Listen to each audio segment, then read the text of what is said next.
Force will rest for 1 minute until he's behind bars. Now let's grab a bite to eat. Yeah, come on. I feel the hot wind on my shoulder and the touch of a world that is older. I hit the switch and check the number.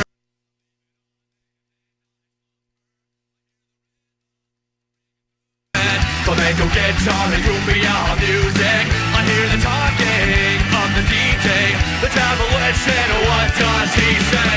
I'm on a Mexican radio.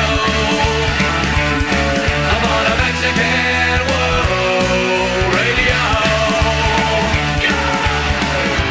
Broadcasting live from high atop the J.P. White Building in downtown Roswell, New Mexico. It's Mornings with Mike Winters on 106.5 Roswell's Talk FM. Is that what I sound like when I talk? Now, here's your host, Mike Winters. And good morning, one and all. Welcome to your last morning without Mike Winters for hopefully quite some time. That's right, I ain't he. That wouldn't be me. Nope, Mike Winters enjoying his last day of westward expansion. Probably not his last day of waistband expansion because the guy likes to eat. What can I say? But this is his, you hate to see it come. You really do. But this is his final day of his vacation. He is officially, I think, on the, in the mindset of, oh, now I have to go back to work. Now I have to go back and deal with these people again. Not you people, the amazing listeners. No, not you. Not you. I see you. Amanda, Jim, Terry, Bob. I see all y'all. But I'm talking about sales.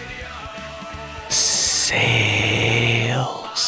Anybody who's ever worked with salespeople know what I'm talking about. But the bane of the producer's existence. Sales. But I digress. Mike, we definitely missed you and cannot wait to have you back. And by the way, Kim, the cats are fine. I had that whole adventure yesterday where I had to, I ventured into the house. I was the cat sitter, but, the cat checker on her. Make sure the food and water's good and, make sure that they're still skittering and still cats that are alive inside the premises. So I ventured over yesterday. And here's the thing. Kim has a cat cam. Yeah, I'm blowing your spot up right here on live radio, Kim. But Kim has a cat cam, or I guess she calls it a kitty cam, that she can literally log into and communicate with the cats, seeing the cats. And I think they can actually see her too. I'm not sure if it's like a two-way screen. I didn't stop to look around, but she decided to tell me that she watched me leave yesterday. I'm like, well, that's disturbing. I didn't do anything. I literally used one. I wanted to text her and be like, I used one paper towel and I couldn't find your trash can, so I carried it out of your house with me. I took it to my car and just threw it away later. But yeah, that's everything is fine at the Winters home. But Mixmaster Mike Winters back inside your radios, hopefully on Monday morning. Assuming that Kim allows him to come back. But we do have plenty to get to in today's show. Coming up here in just a few minutes, right around 7:15 or so, we chit-chatting with Mr. Freddie Souza and maybe a couple of boys from Richland, over there on West 2nd, and of course, Richland at the Y. They got a very special deal going on for Father's Day. It's actually, they're making Father's Day all month long. And they got a really cool deal going on over there at Richland. So we'll be chatting with Freddie coming up here in just a few minutes, around 7:15 or so. Coming up in the 8 o'clock hour, around 8:15, Mr. Bill Williams, county manager with the Chaves County, with the county. He'll be joining us. We'll be chit-chatting about what's been going on as the county, inches closer, lurches closer to, that open status to, obviously the color status is sort of out the window. At this point, we're just trying to hit that 60,000, that 60%, that magic number. And last I heard, we were at like 59.8% or something like that. I mean, I understand that, numbers are numbers, but MLG, at this point, it's semantics. Open it up. I'd say you make a judgment call on this one. Open it up. let it happen. I mean, I think it's time. Anyways, I digress. We'll dive into that coming up in the 8 o'clock hour. And in the 9 o'clock hour, coming up around 9:15 or so, we'll be chatting with Miss Juanita Jennings, Public Affairs Director. Actually, we chatted with her yesterday. We'll be replaying the interview we had with Miss Juanita Jennings, the Public Affairs Director for the city of Roswell. Chit-chatting all about all the stuff happening around Roswell. It's a busy time. It's an exciting time. Gearing up for festival season, the first legit festival season that we've had in well over a year. So it's really exciting to kind of get back into the swing of things and kind of dip our toes back into doing stuff out in the public. That's definitely real nice. We'll replay that interview we had with Miss Juanita coming up here in just a bit in the 9 o'clock hour. Plus, of course, all your hourly features, which include your SRN Business Report, Town Hall News, your Kim Commando update coming up here in just a few minutes, and, of course, anything else that happens to grace our desk. Right now at 11 minutes after 7 o'clock, 7:11, fun is waiting for you. That one's for you, Mikey. Here's a check of your weather. I'm meteorologist Steve Hamilton with your Pecos Valley weather. Looks like things will stay hot for the upcoming weekend. We have high pressure over the area and downslope wind coming off the mountains. 99 to 101 for the high across the area today with sunny skies. Down to about 70 for the overnight low and clear. And then tomorrow we'll be hitting about 102 with lots of sunshine. Much warmer Sunday, close to 110. That's your latest forecast. I'm meteorologist Steve Hamilton. Thank you, Steve. 11 minutes after 7 o'clock. Currently 67 degrees around Roswell Way. Humidity about 47%. Winds out of the southeast at about 5 miles an hour with a barometer about 30.05 inches and a dew point of 46 degrees. I'm not even going to try the little drip thing that I used to be able to do because I can't do it anymore. Hang on. Ow. Nope. Can't do it. Anyway, sunny skies, hot, high around 101 for the high today. Looking at winds out of the southeast, 5 to 15 miles an hour. By the way, it's really ridiculously hot outside. So the mindset and the idea is, well, the colder the water is, the better it's going to cool you down. I'm going to argue that the water at the Burt Murphy Family Splash Pad is just a little bit too cold. Just a little bit too cold because my son was playing around in it yesterday. Literally, he got out of the water area and just started shivering. It's really cold water. Now, granted, the water at the Aquatic Center, it's a little on the warm side. I think that the two should merge and make just universal lukewarm water. Mostly clear and 71 for the overnight low. I digress. Back into it. Saturday, sunny skies, hot 103 for the high. We've been dancing all around the top of the 100 degree mark on Sunday. Yesterday, they were saying 109. Today, sunny skies, 107 for the high on Sunday. Winds out of the southeast at around 10 miles an hour. Looking for mostly sunny skies, hot 100 for the high on Monday. And then by Tuesday night, partly cloudy, 72. We still have a slight chance for some rain. Tuesday night into Wednesday, 20% chance of rain showers. But otherwise, mostly sunny, hot, high of 101. Not a huge chance for precipitation anytime soon around southeastern New Mexico. Like I said, we got our 2 or 3 inches all at once in about 35 minutes on Memorial Day weekend. I hope you're making the most of your water. It is hot outside, folks. It's ridiculous. I would say I would pull out a term that I haven't used in several years. It's redonkulous. Yeah, I went there. So why don't you stay inside? Why don't you stay in air-conditioned comfort? Why don't you start quilting? Or pick up that quilting that quilting habit that you used to have, that quilting passion that you used to have. I know somebody that can help you out with that. Why don't you move on over to the Calico Cow Fabric and Gift Shop in downtown Roswell, because the Calico Cow is utterly stocked, full of spring and summertime floral fabrics. Everything you need to kick off your summertime season in all the best ways. And right now, brand new to the Calico Cow, new Brothers sewing machines. That's right, brother. They got Brothers sewing machines over there, and they're available and on sale waiting for you. You can learn more and shop online at roswellquilting.com or move on over to the Calico Cow Fabric and Gift Shop located in downtown Roswell. If you want to know how, well, you got to go see the cow. 14 minutes after 7 o'clock. Going to pause, pay a couple of these bills. So seen Mr. Freddie says we'll wait around for a few minutes. Hopefully we'll be talking to him here in just a few minutes on another Morning Without Mike Winters. Stay tuned.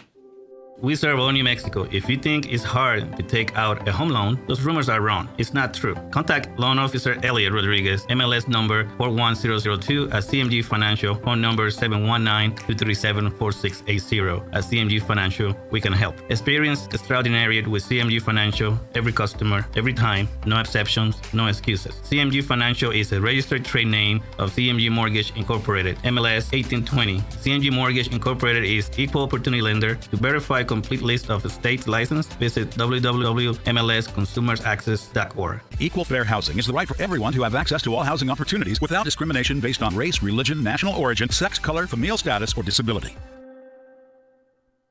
Customizable office equipment is one stop away at PTS Office Systems. Of course, you and the business next door do different things, so you need different office equipment. PTS Office Systems has fully customizable office equipment in stock, waiting to be delivered to your business. Get fully customized office equipment to meet your office's specific needs. The day and age of one-size-fits-all office equipment is gone. Shop around at PTS Office Systems today at 217 North Main in downtown Roswell. As the school year comes to an end and COVID restrictions start to ease, don't lose sight of the lessons learned.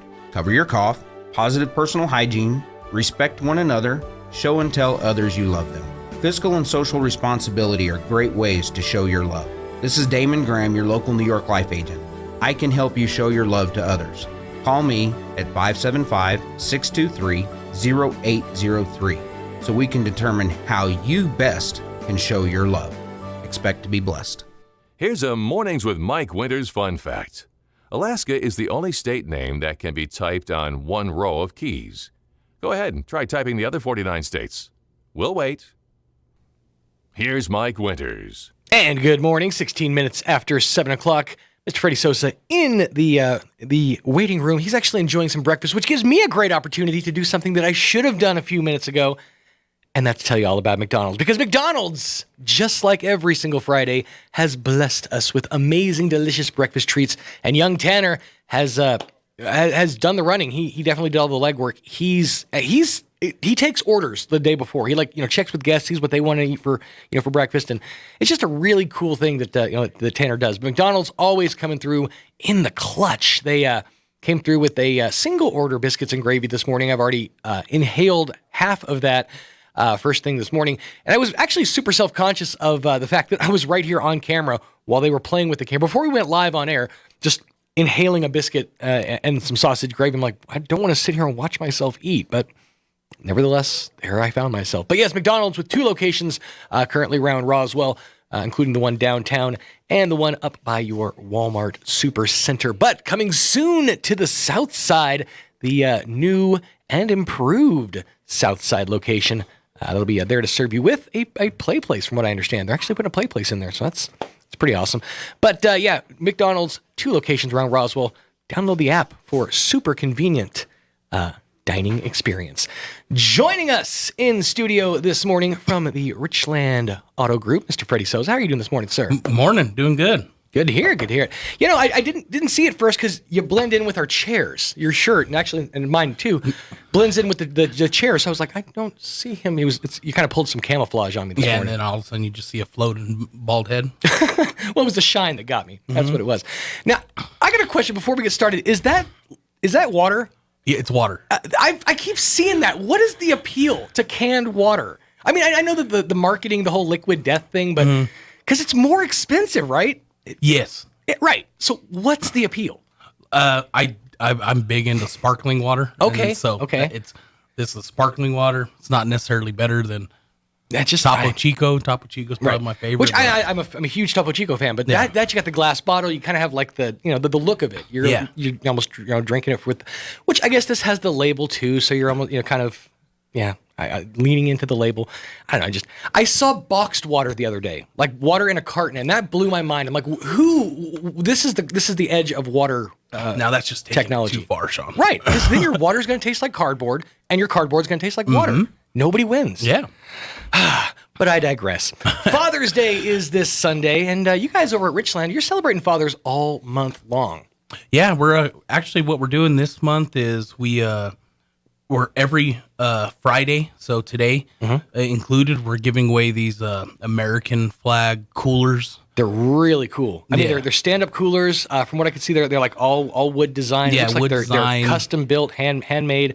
They got like a latch on the front. Yeah. Complete with the cooler inside. I mean, just a really cool statement piece to take with you to wherever you're going. Yeah, and there's really no purchase necessary. Just come on down and register, get on Facebook or our website and register to win. There you go. And they're making it super simple. And that's what I love about Richland. You guys are, I mean, every single month with the new commercial, I'm waiting for the new one to come out. Be like, what's next? What are you guys going to do next? Because you guys are always innovating. You guys are always coming up with different ways to celebrate the customer, to, put the customer first. Yeah, and we know we're not there unless without the customer. Right. And so that's every month, all we're just trying to do is just celebrate that. I mean, that's, and the prizes that we give away have nothing to do with,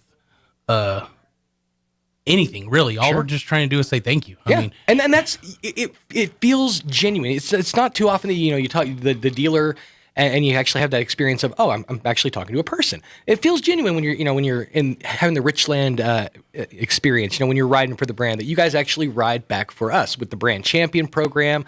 I've already taken advantage of that program. It's it's amazing. It's fantastic. Half price oil changes. yeah, I mean that's a big deal in itself. Right. I mean, just on top of everything else you get, just the half price oil changes. Yeah, that's the thing that the customer is going to, I think, take the most advantage of. But also, if you need, a free shuttle ride, if loaner cars, if your car is in the shop, I mean, there's tons of perks for being a brand champion. Well, and the first time you need your vehicle towed. Yeah. And I mean, if you ever had your vehicle towed, that's not the cheapest thing. And it is not at all. We're doing that for you. So.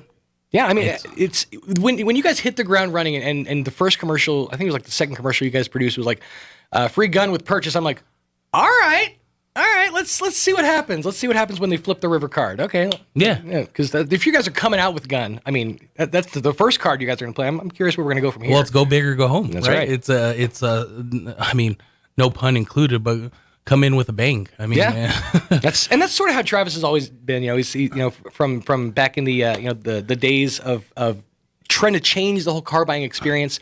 With Desert Sun and now with Richland, with what you guys are doing, it's amazing. Well, and it's stuff that we talk about every week. Is buying cars the second biggest purchase most people make in their life. Okay, and we understand that. So that's what we're talking about on a daily basis. Is how can we make the customer experience better, more streamlined, faster, less stressful? I mean, we're doing lots of stuff where the customer's not even have to come into the dealership, right? And I don't like complimenting or talking about COVID too much at all, but I mean that actually changed the way we are in the car business. It forced our hand into innovation. Yeah, and that's not necessarily a bad thing. Not at all. And so what it's done is make us look deeper into what it is our processes are, change them and adapt, and we've done it in everything from our sales process to our service process to everything. It's adapt. Anybody who's done the old way of buying a car knows sitting in a sales office for like 2-3 hours just twiddling your thumbs. And granted, this is probably back before social media and actual smartphones, so you didn't really have a phone. You were sitting playing like Snake on your Nokia, waiting for 3 hours for the call to come back from the from the finance office. It's an arduous experience. Or we're gonna wait for your finance to come back. We'll talk to you again on Monday. It's Friday or whatever. It's a simple, smooth process that can be done without you even being in house, and then you just come in, sign some paperwork, and you're driving away. Yeah, I mean, you can buy a car right now from us without even talking to anyone on the phone. The only communication happening is through our chat system or email or text. Yeah. And we can send the paperwork through you via email. I mean, it's probably some of the coolest, and me being in the business for as long as I have, I mean, I've been doing this for almost 17 years and from where it started to where it is now, and I don't like change. I'm not the biggest fan of change at all, but this has been some of the most fun I've had in the car business in a long time. And you can see that. You can see that it's like reignited a passion in folks like you and in the sales staff there. I mean, in even down to the finance guys, the guys in the parts and service department. They actually enjoy coming to work. They're more passionate about it because things are changing. And I think that you guys are in this weird moment where things are changing more in the car buying business than they ever have before. 100%. It's never changed at this breakneck of a speed, and I think that folks who are in it are seeing it more than us lay folk. Well, and I feel like the customers are seeing it too. Like when you drive by any lot right now in Roswell, ours included, you see the very limited inventory that each dealership has, and so the customer now is more active and interactive into what's happening because they're watching our website, they're driving by the lot to see what's new, what's coming in, because they know that how hard it is to get something, and so they're more involved now, and it makes it fun. The customers are saying, "Hey, has this car hit?" They already know, right? And so yesterday we got, in the last 2 days, we've gotten 2 trucks, and that was a total of 13 vehicles. All right. We sold them all in those 2 days. Just off the truck? Right off the truck. Wow. So yesterday we received 8 SUVs. We contracted all 8 SUVs yesterday. That's crazy. And that's unprecedented. I mean, there's always that level of, let's go look at the car, let's go see. That's unprecedented to just sell them off the truck like that. Yeah, I mean, and some of them, the customers are coming back to pick up today just because we have to get them cleaned and all this stuff. Sure. But their truck comes in, salesmen start calling, and the customers are there in 2 minutes. They don't want to miss out on an opportunity to get some of the inventory that we have right now in the new Tahoes, Yukon Suburbans, Yukon XLs, the Escalades, the stuff that just came out in the last year. It's highly sought after, and so they're running to come get them. And it's we're getting more calls than we've ever had from people from Oregon, Colorado, California, just really, from all over all over the country because of the lack of inventory right now from General Motors. And something that you posted on your personal Facebook the other day that actually it blew my mind. It was a picture of was it an airport or it was a raceway? A raceway, yeah, a NASCAR raceway just off somewhere, and it was covered. Every ounce of concrete in this on this raceway was covered in new cars. Well, new cars, and the whole reason they can't sell them is because of a chip shortage. Yeah, just a chip shortage. I had no idea. I thought it was manufactured. I thought it was due to things coming from overseas. It's literally down to just a chip shortage. Yeah, that's crazy. The vehicles are built. They're waiting for one microchip to go into the vehicles, and so like all that stuff that came in yesterday is all stuff that's been marked as delayed, and we weren't even expecting it to hit, but the chip get produced. They get to put in the cars, and all of a sudden we get 2 truckloads. Is that something that we're doing on this side of the ocean? Or is that okay? So we're doing it here in America. Yeah. Okay. I wasn't sure if it was like something we're waiting. Now for. I'm not entirely too sure where the chip is coming from. Don't let me act like I know the answer. Sure. But I'm not saying American made, but but I don't exactly know where the chip's coming from. But the fact that that's what's holding up everything is crazy. It really is. It's mind blowing. But you said yourself that people are driving by and seeing the dealerships, and we're actually seeing that lack of cars, because so often that's the first thing you see when you drive by is shiny vehicles lining the streets. Now there's a few, but it's just it's not, they're not there, and that's because of a chip shortage. That's insane. Well, and the on the other half of that, there's still a shortage of used cars. Because what happened is when you can't get new cars, makes used cars more valuable. Well, sure. And so right now, it's the most we've ever bought vehicles off the street. I heard that said the other day that you're paying more now for a vehicle that was bought in 2018 than when they bought it. In some cases. Yeah, and so let's just take like a half-ton truck. Okay. We've had lots of instances where when we first open, we sell the truck. Customers have come in and not need a car. There's lots of families right now because of what happened with COVID and people working from home, where they don't need 2 cars anymore. Right. That second car, they're saying, well, why don't we sell it?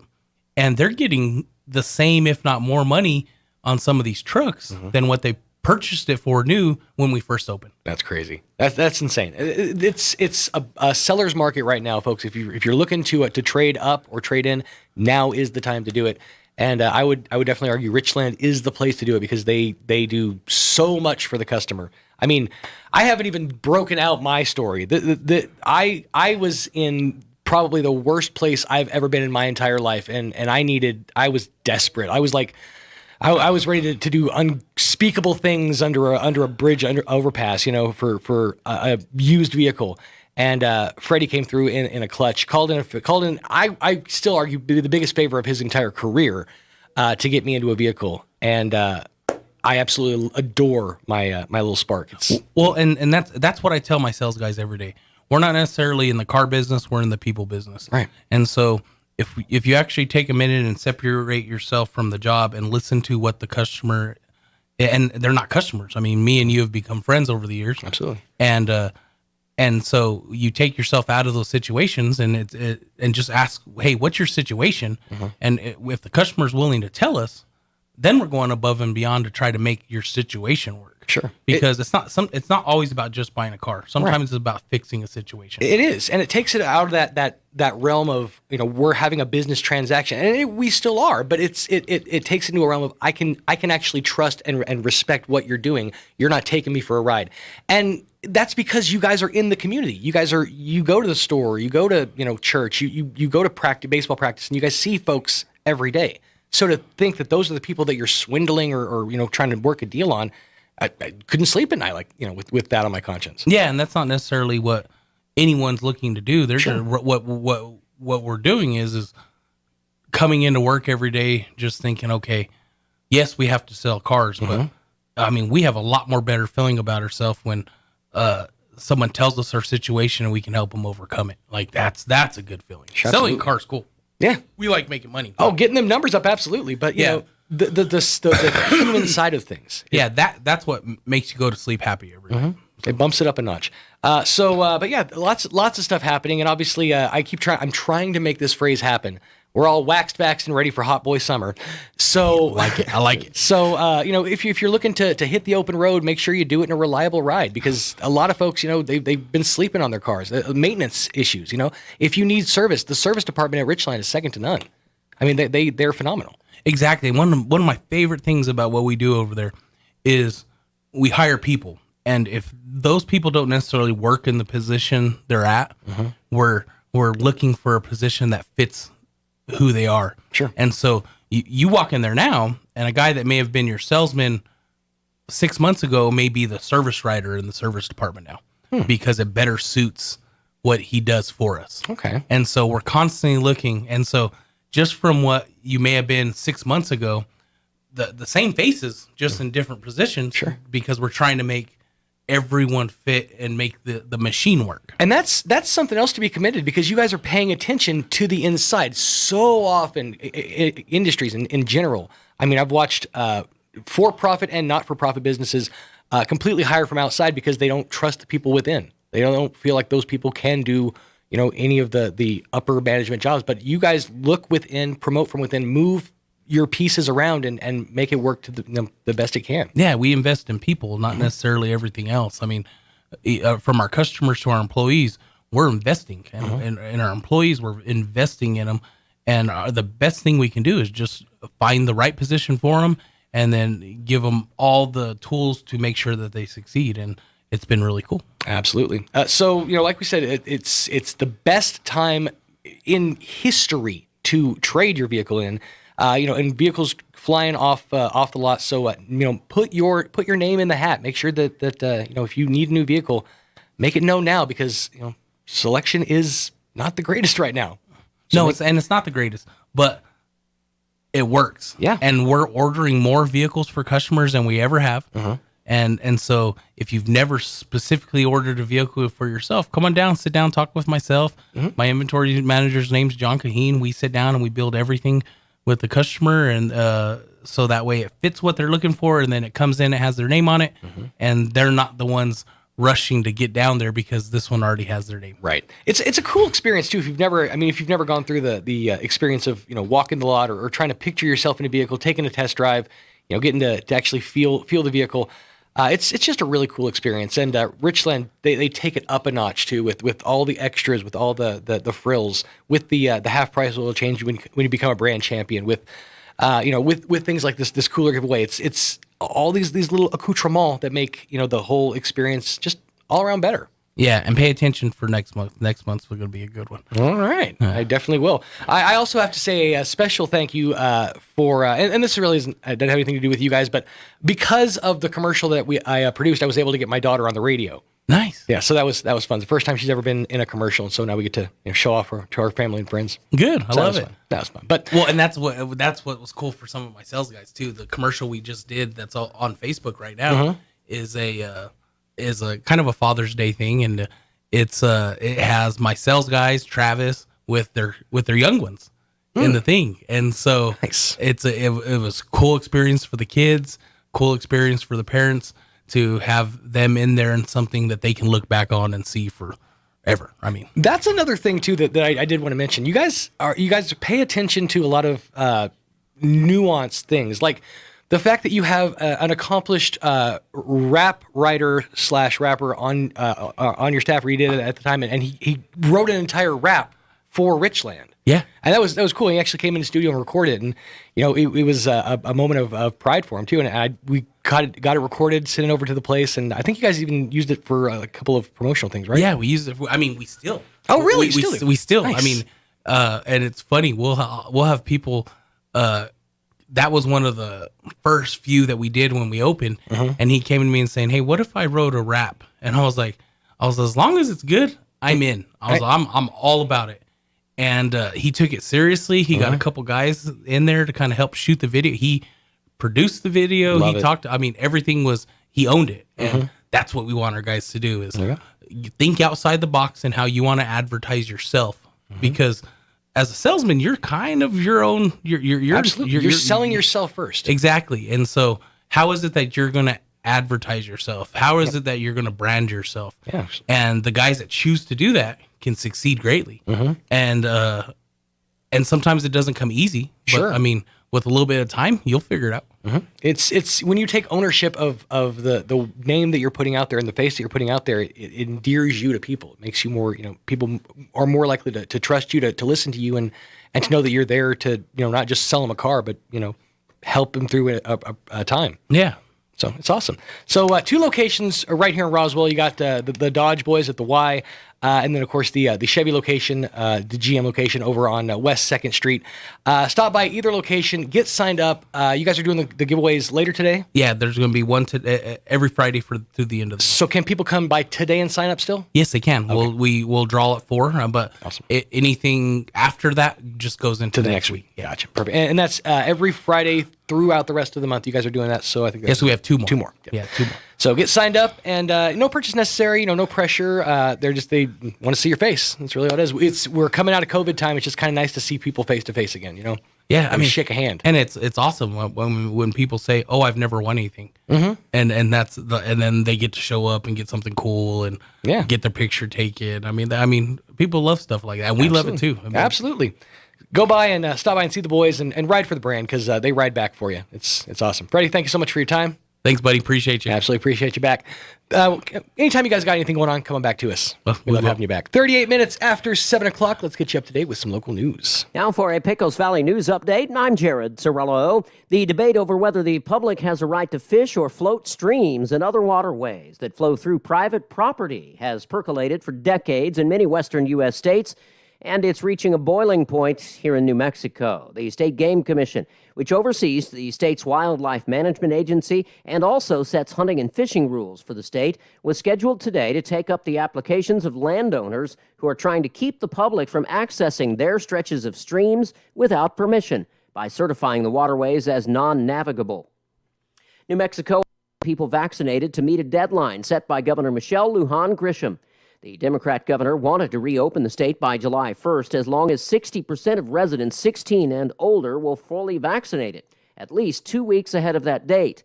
Well, data from the New Mexico Department of Health showed 59% of eligible residents were fully vaccinated as of midday on Thursday.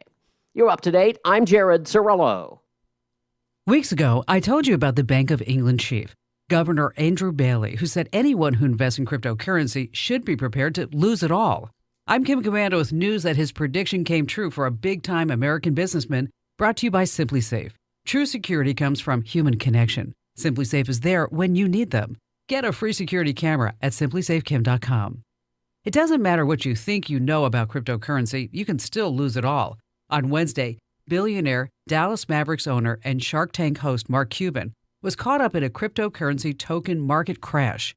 Iron Titanium token, or simply Titan, crashed in minutes from over $60 each to just a tad above zero. The crash was triggered by whales, owners of large amounts of cryptocurrency. When the Titan price went from $65 down to $60, the whales panicked and sold it all, and there's no market regulators to stop the crash. Get more tech news 24/7 at commando.com. Have you ever read the fine print when you start browsing in incognito mode? It says that your activity might still be visible to your employer, school, or internet service provider. To really stop people from seeing the sites you visit, you need ExpressVPN. Think about all the times you've used Wi-Fi at a coffee shop, a hotel, or even at your parents' house. Without ExpressVPN, every site you visit could be logged by the admin of that network. And that's still true, even when you're in incognito mode. ExpressVPN is an app that encrypts all your network data and reroutes it through a network of secure servers so that your private online activity stays just that, private. ExpressVPN works on all your devices, and it's super easy to use. The app literally has one button. You tap it to connect, and your browsing activity is secure from prying eyes. Protect yourself at expressvpn.com/Kim and get 3 extra months free on annual plans. That's expressvpn.com/Kim, expressvpn.com/Kim. Here's a Mornings with Mike Winters fun fact. The Procrastinators Club of America newsletter is called Last Month's Newsletter. Their first newsletter should be released any day now. Here's Mike Winters. And good morning, 19 minutes away from 8 o'clock on this here Friday morning. Sean Small's filling in one more again for Mixmaster Mike Winters. He should be back inside your radios this coming Monday morning, hopefully to regale us with all sorts of great stories of fun times in the wild, wild west and train robberies and all kinds of other fun stuff. Meanwhile, now 18 minutes away from 8 o'clock, let's get you up to date with that weather. I'm meteorologist Steve Hamilton with your Pecos Valley weather. Looks like things will stay hot for the upcoming weekend. We have high pressure over the area and downslope wind coming off the mountains. 99 to 101 for the high across the area today with sunny skies. Down to about 70 for the overnight low and clear. And then tomorrow we'll be hitting about 102 with lots of sunshine. Much warmer Sunday, close to 110. That's your latest forecast. I'm meteorologist Steve Hamilton. Thank you, Steve. Darn you, downslope wind. You did it again. 67 degrees currently with humidity about 47%. Winds out of the southeast about 5 miles an hour with a barometer about 30.05 inches and a dew point of about 46 degrees. That downslope wind is going to be the death of us because we're looking at between 99 and 101 for the high today. Under mostly sunny skies. I know, sunny, right? Shocker. 101 for the high. Winds 5 to 15 miles an hour coming out of the southeast for tonight. Mostly clear. A low of about 71 degrees. Winds out of the southeast 5 to 15 miles an hour. And for your Saturday, sunny skies and is going to be hot. 103 for the high. 5 to 15 mile an hour winds coming out of the south. Saturday night, partly cloudy. 70 for the overnight low. Sunday, 107 for the high. And sticking with that for pretty much the foreseeable future, 100 triple digits for most of the days ahead. Actually, a slight break in the heat because Tuesday, they're only calling for a high of 95. 95 degrees. Am I going to have to break out my long sleeve t-shirts again? That sounds downright chilly. Yeah, 95 for the high next Tuesday. We're just going to have to make it through the heat wave to get to some of that.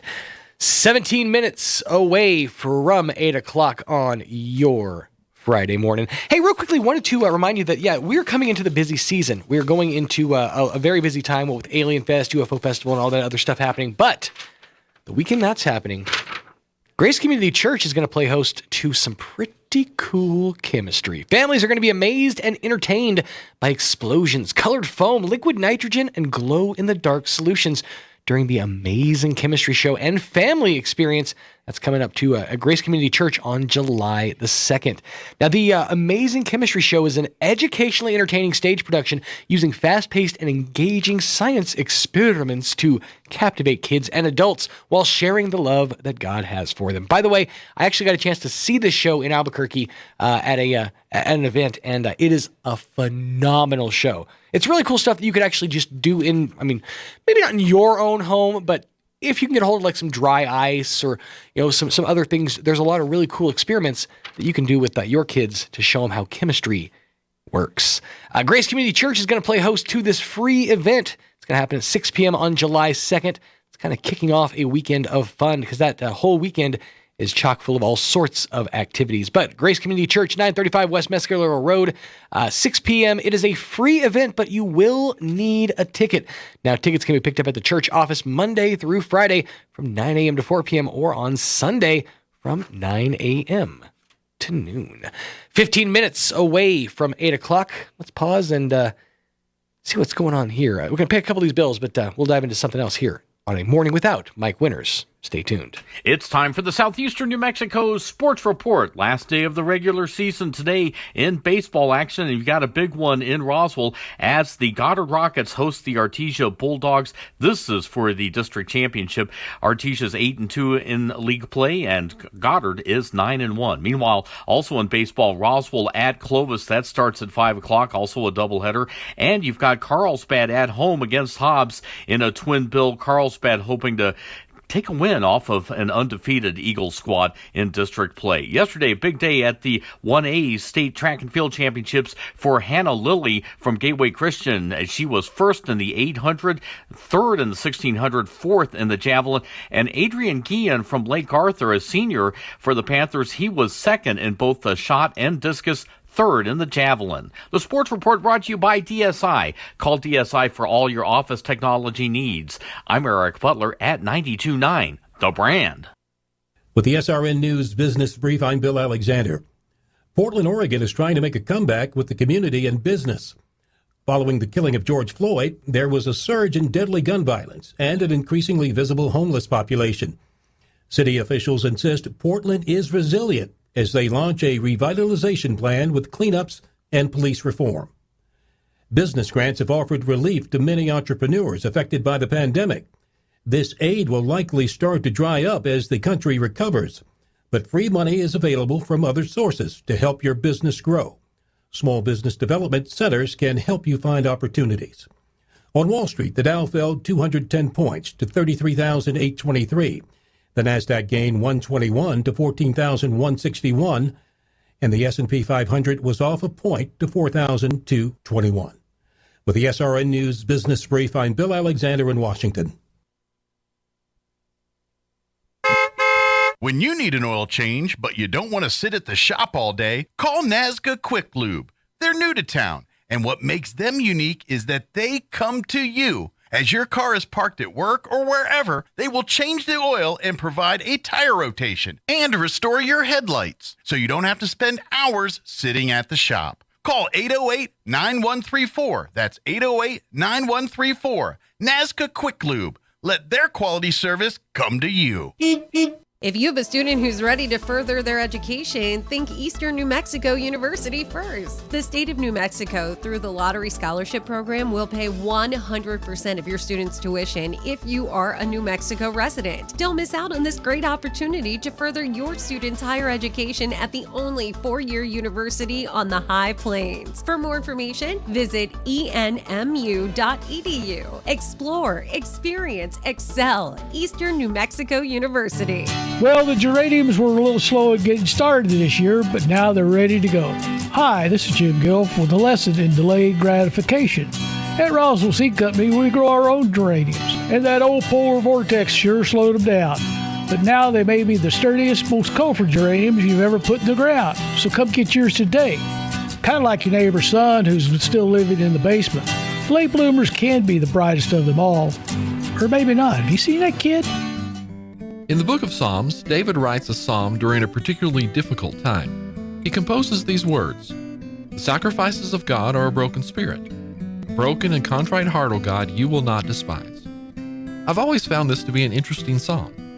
David writes this after he's been firmly scolded by a prophet for bad behavior brought on by a series of bad decisions. And this scolding has led to his broken heart. It appears from the psalm that David is begging for forgiveness and cleansing. It seems to me that unbroken hearts are becoming more and more rare. Most people are unwilling or unable to make changes in their life, even if their life is spinning out of control, so nothing changes. Many of us need some change or revival in our life, but God doesn't bring it until we long for it. In the psalm, David not only longs for revival, he asks for it. Join us at the Country Club Road Church of Christ for worship at 10 a.m. on Sunday, located on the corner of Country Club and Washington in Roswell. Here's a Mornings with Mike Winters fun fact. Movie trailers were originally shown after the movie, which is why they're called trailers. Mike thought they named them after the mobile home. Here's Mike Winters. Yeah, it's funny until you live in one. Shut up. 10 minutes away from 8 o'clock on your Friday morning. Hey, are you feeling hungry? Well, first of all, if you're feeling hungry, I recommend you stop by any of the 2 McDonald's here in Roswell. They can definitely get you hooked up with breakfast treats, like they've hooked us up with breakfast treats every Friday for as far back as I can remember, and hopefully for into the foreseeable future as well. But they can hook you up with some fantastic breakfast treats as well, with 2 locations right here in Roswell. Download the app for the ultimate VIP experience. You get them deals, and here's a little insider secret. If you're still a sucker for the traditional experience, you can actually use the deals on the phone, on the app on your phone. They'll scan it at the window when you're going to pay, and you'll still get the coupon discount. You can still pay with cash and get that coupon discount. Just saying, you're losing money if you're not using the McDonald's app. Don't lose. Use the McDonald's app. That's right. Download it today and visit any of your 2, hopefully very soon, 3 McDonald's locations right here in Roswell. But if you're hungry around lunchtime, well, I want to recommend the Grab and Go lunch program, because Grab and Go lunches are available at RHS Goddard and Berindo Elementary from 8 a.m. to noon, and that's going to be happening through July 23rd, Monday through Friday, because that's, they're hopefully going to hook you up with enough food for through the weekend on your Friday visit as well. But that's happening at the Goddard High School, at Roswell High, and at Berindo Elementary. If you're in the Dexter area, well, Dexter Schools, they've got you hooked up with your free lunch, breakfast lunch combos. They're grab and goes, and they're going to have those 3 different locations depending upon what time you go. If you're going to Dexter High School from 10 to 11 a.m., that's going to be the breakfast lunch combo there at 100 North Lincoln. If you're looking from 11 to noon, you're going to head over to the Midway Assembly of God Church at 63 Yakima Road in Midway. And if you're going from noon to 1, well, your free lunch is going to be waiting for you there at the Midway Volunteer Fire Department at 6477 Templeton Road. Dexter Schools, an equal opportunity provider. So I stumbled on a story, and I'm really, it kind of sunk into me on a different level. Like, the whole cancel culture thing, I've sort of kept my head in the sand and just kind of whatever, let it kind of fly over my head or whatever. But this seems like a step too far, because apparently now we're canceling dead people. Yeah. There's a thread on Reddit that's floating around right now that's asking which dead celebrities or dead famous people we shouldn't worship, and because of some of the stuff that we've learned about them since then. Things like David Bowie, for example. He allegedly regularly, assaulted underage teen girls, and we all pretend that didn't happen. It's, I guess, look the other way thing, but should he be canceled? I don't necessarily think this is true. Prince, another one, is coming on the list. He was awful to work with. There used to be a saying, you're nobody in this industry until you've been fired by Prince. Thomas Edison. Now, I've actually heard some stories about Thomas Edison.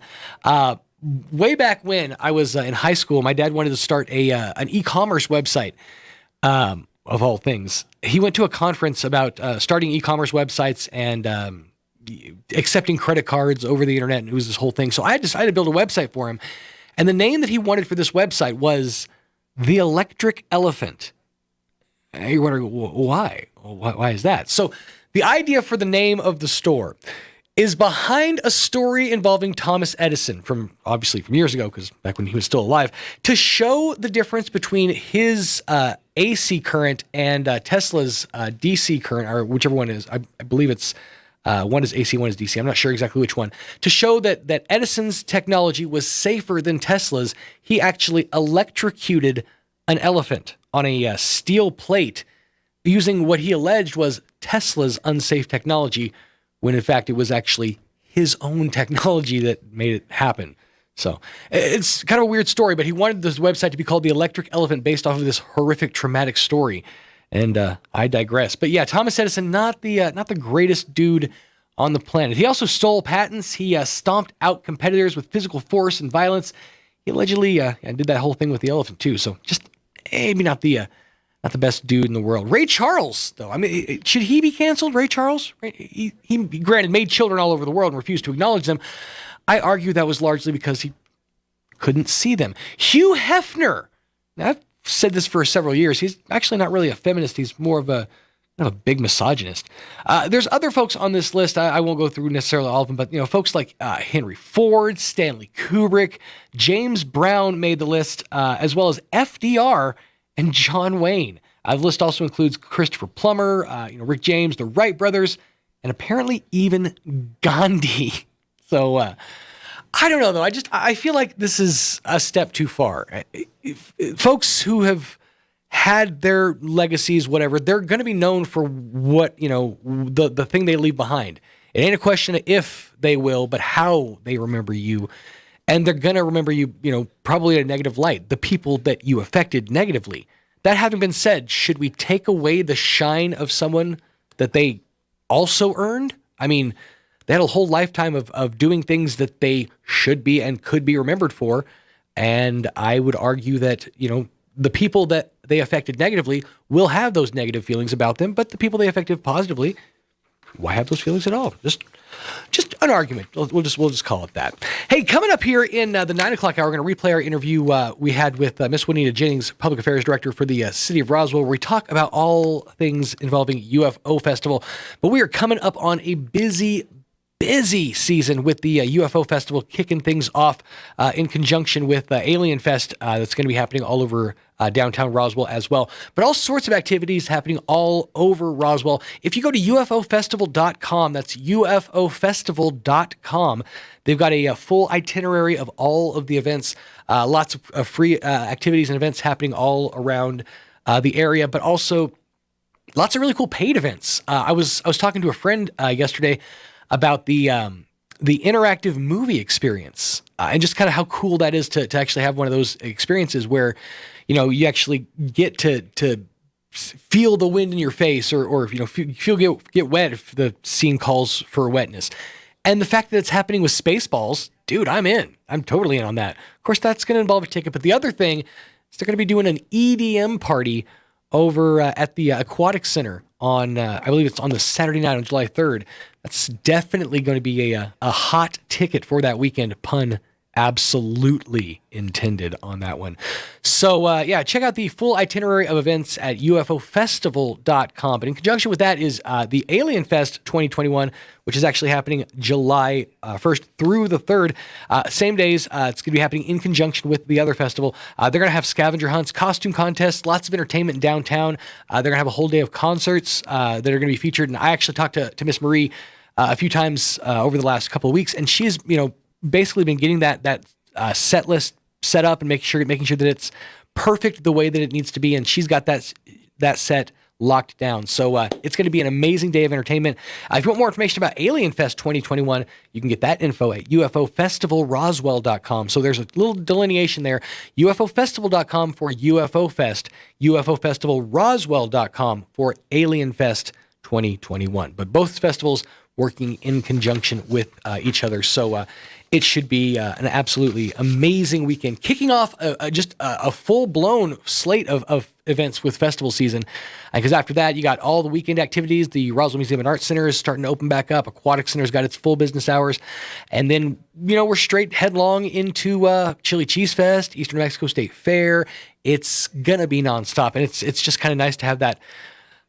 We're sort of back to normal. Things didn't really ever change in southeastern New Mexico that much, but it changed enough to where it was uncomfortable, and we couldn't go swimming last summer. So we're doing a lot more of that in the coming weeks. Get ready for hot boy and hot girl summer, everybody. 1 minute away from 8 o'clock. Coming up here in just a few minutes in the 8 o'clock hour, going to be sitting down with County Manager Bill Williams, chatting all about all the activities happening around Travis County as things start to get back underway, as we kind of start to get back into the swing of things. How are things changing on a county level? How is Bill seeing things? We'll dive into that coming up here in just a few minutes. Don't forget, you can always check out our show in its entirety at ksvptv.com, complete with video. For some reason, I've never actually figured out why we do video on radio. It doesn't necessarily work. I got into this business so people wouldn't have to look at me, but I digress. You are listening to 106.5 KEND, Roswell, New Mexico. We'll be back on the other side of Town Hall News. Your home for Sean Hannity in Roswell. 106.5 Roswell's Talk FM, KEND, Roswell, New Mexico. News this hour from townhall.com. I'm Rich Thomason. As the stubborn western heat wave holds on, there is concern about the added strain on the power grid, particularly in Texas and California. Heavy rain, possible flooding in the forecast for the northern Gulf Coast, storm wrapping up in the Gulf of Mexico. Louisiana Governor John Bel Edwards has declared a state of emergency. Alabama could be hit as well starting late today. Texas Governor Greg Abbott has signed a bill allowing Texans to carry a handgun without a permit. The NRA's Wayne LaPierre is applauding the move. And it's an increasingly dangerous world.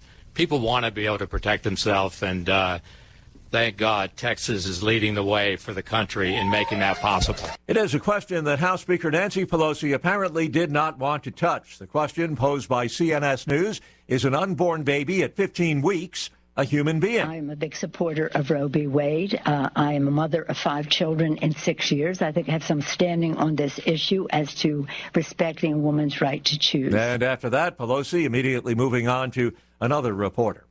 Republicans turning a cold shoulder to a voting rights compromise being proposed by Democrat Joe Manchin. Senate Republican leader Mitch McConnell says he won't sign on to the compromise. Though more moderate, Manchin's proposals include turning Election Day into a public holiday, mandating at least 15 days for early voting in federal elections, and automatic voter registration. It now appears the more controversial original bill, the For the People Act, will fail to advance next week when it comes up for a vote. Republicans see the bill as an effort to federalize elections and give Democrats a permanent advantage. Bob Agnew reporting. Been a tough morning so far on Wall Street. The market concerned about a possible interest rate hike coming sooner than expected.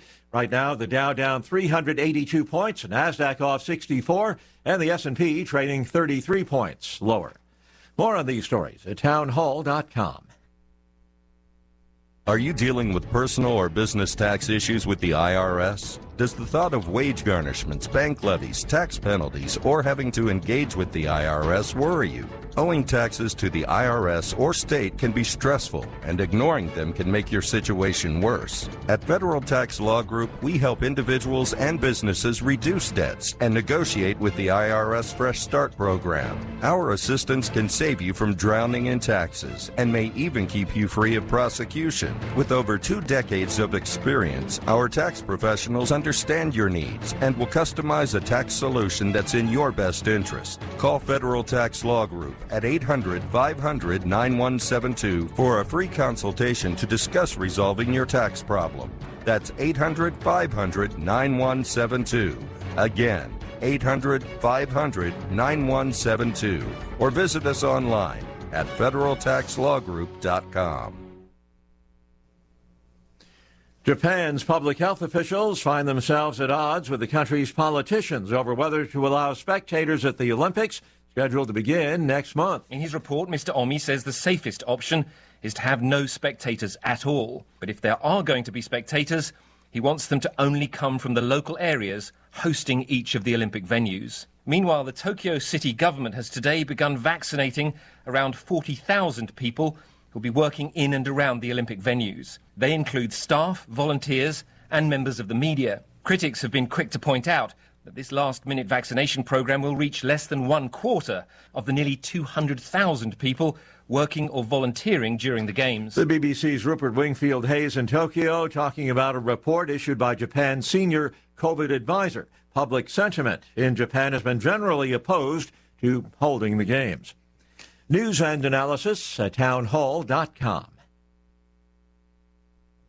Opening its checkbook wide, Amazon doling out some $300 million for affordable housing. Some $125 million is earmarked for the nation's capital region for funding of about 1,000 affordable units. That area is where Amazon's building a second headquarters with 25,000 employees. Another $100 million will go to create 1,200 new affordable units near light rail stations in the Seattle area, while an additional $75 million will be set aside for 800 homes in Nashville, Tennessee. Rhonda Rockster reporting. A string of notable American women will be appearing on the U.S. Quarter under a 4-year program. It gets underway next year. The U.S. Mint says the American Women Quarters program will celebrate women's accomplishments and contributions to U.S. history. Watching Wall Street this hour, the Dow is down 457 points. The Nasdaq off 80. More on these stories at townhall.com.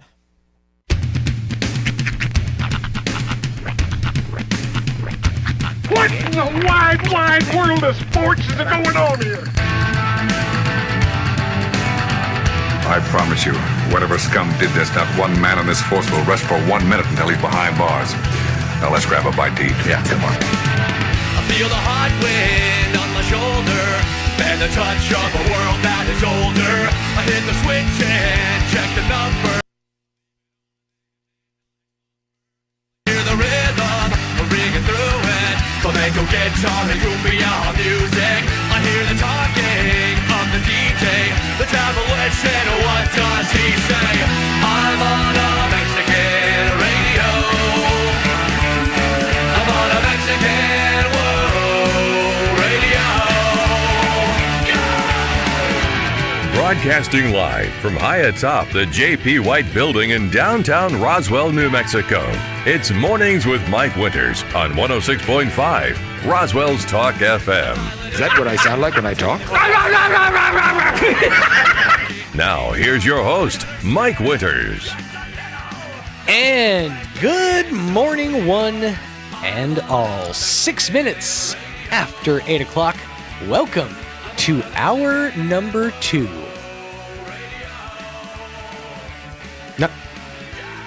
Fine, the deuce. A morning without Mike Winters on 106.5 Roswell's Talk FM. Happy Friday morning. It feels good saying it, especially after a week like this. This has been an absolute insane week, and not just from the perspective of being here filling in for Mike on the morning show. That's been a fun experience. I genuinely enjoy long form talk, and this has been fun. You know, chewing the clock as they say in the business has become a little bit of a second nature to me now. But it's a little easier to chew up the clock now, as Mike is such an expert at.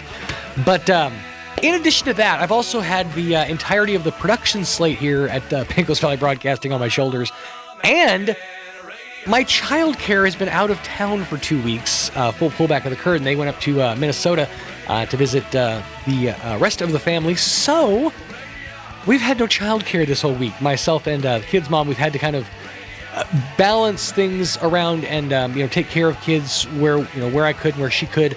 And the work schedule's been insane. It's been interesting. I've had my kids here in this office a few times, but we have finally come to the end of a long, long road. Mixmaster Mike Winters will be back inside your radios this coming Monday morning to regale us with lots of stories of the wild, wild west as he just ventured into a big old hole. That's right. I hear that canyon. It's pretty grand. He'll tell us all about it on Monday.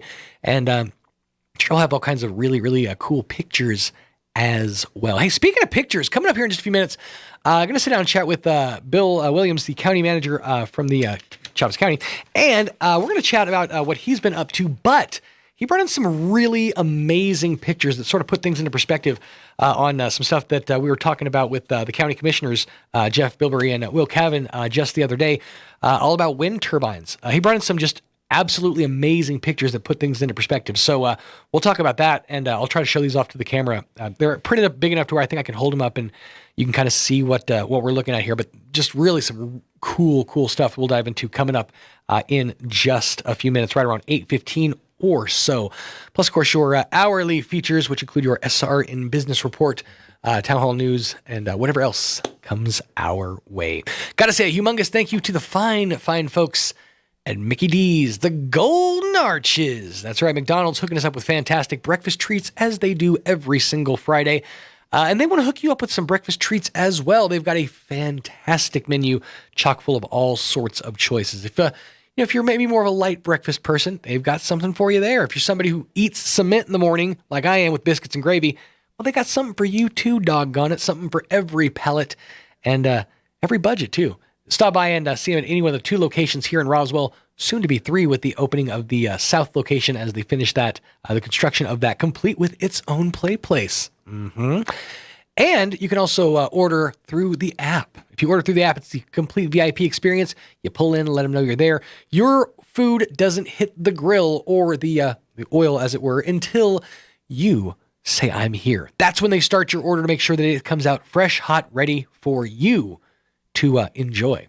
2 locations right here in Roswell. Stop by and see them at McDonald's, and they can help you be loving it in a whole new way. Speaking of loving it, if you want to be loving dad, which sounds weirder than I meant it to, Father's Day is Sunday. You got to give dad a little bit of love. I know Father's Day is kind of the unsung hero of the day world. Mother's Day is obviously the one seed because we got to make sure to pay attention to and take care of mom. Absolutely. Dads tend to get the short end of the stick, don't we? I mean, we get like a tie, like a coffee cup. I think I'm going to get some pictures. Now, granted, my kids are 7 and 2, so they don't exactly have a budget, but so I'm not expecting a whole lot. But hey, if you have a budget and you want to make sure to take care of dad in a special way, get him what he really wants. Ice cream and cake. That's what we really want. We want to stuff our faces with sweet treats. You can get your dad what he really wants this Father's Day, a customized ice cream blizzard cake from Dairy Queen on North Main. Do it this Sunday for Father's Day. Take your dad's favorite blizzard and create a cake just for him. You can use any one of Oreos or any one of Dairy Queen's 25 blizzard toppings, including blizzard, Butterfinger, Snickers, strawberry, and any one of your favorites. Head over to the North Main Dairy Queen in Roswell. Have Dairy Queen customize your blizzard cake for your dad just in time for Father's Day. You can also pick up a pre-made Dairy Queen Blizzard ice cream cake so you can enjoy Father's Day in a special way. Just get it home as fast as you can because, the weather outside is not going to let it stick around for very much longer. 11 minutes after 8 o'clock on your Friday morning, let's get you up to date with some of that weather.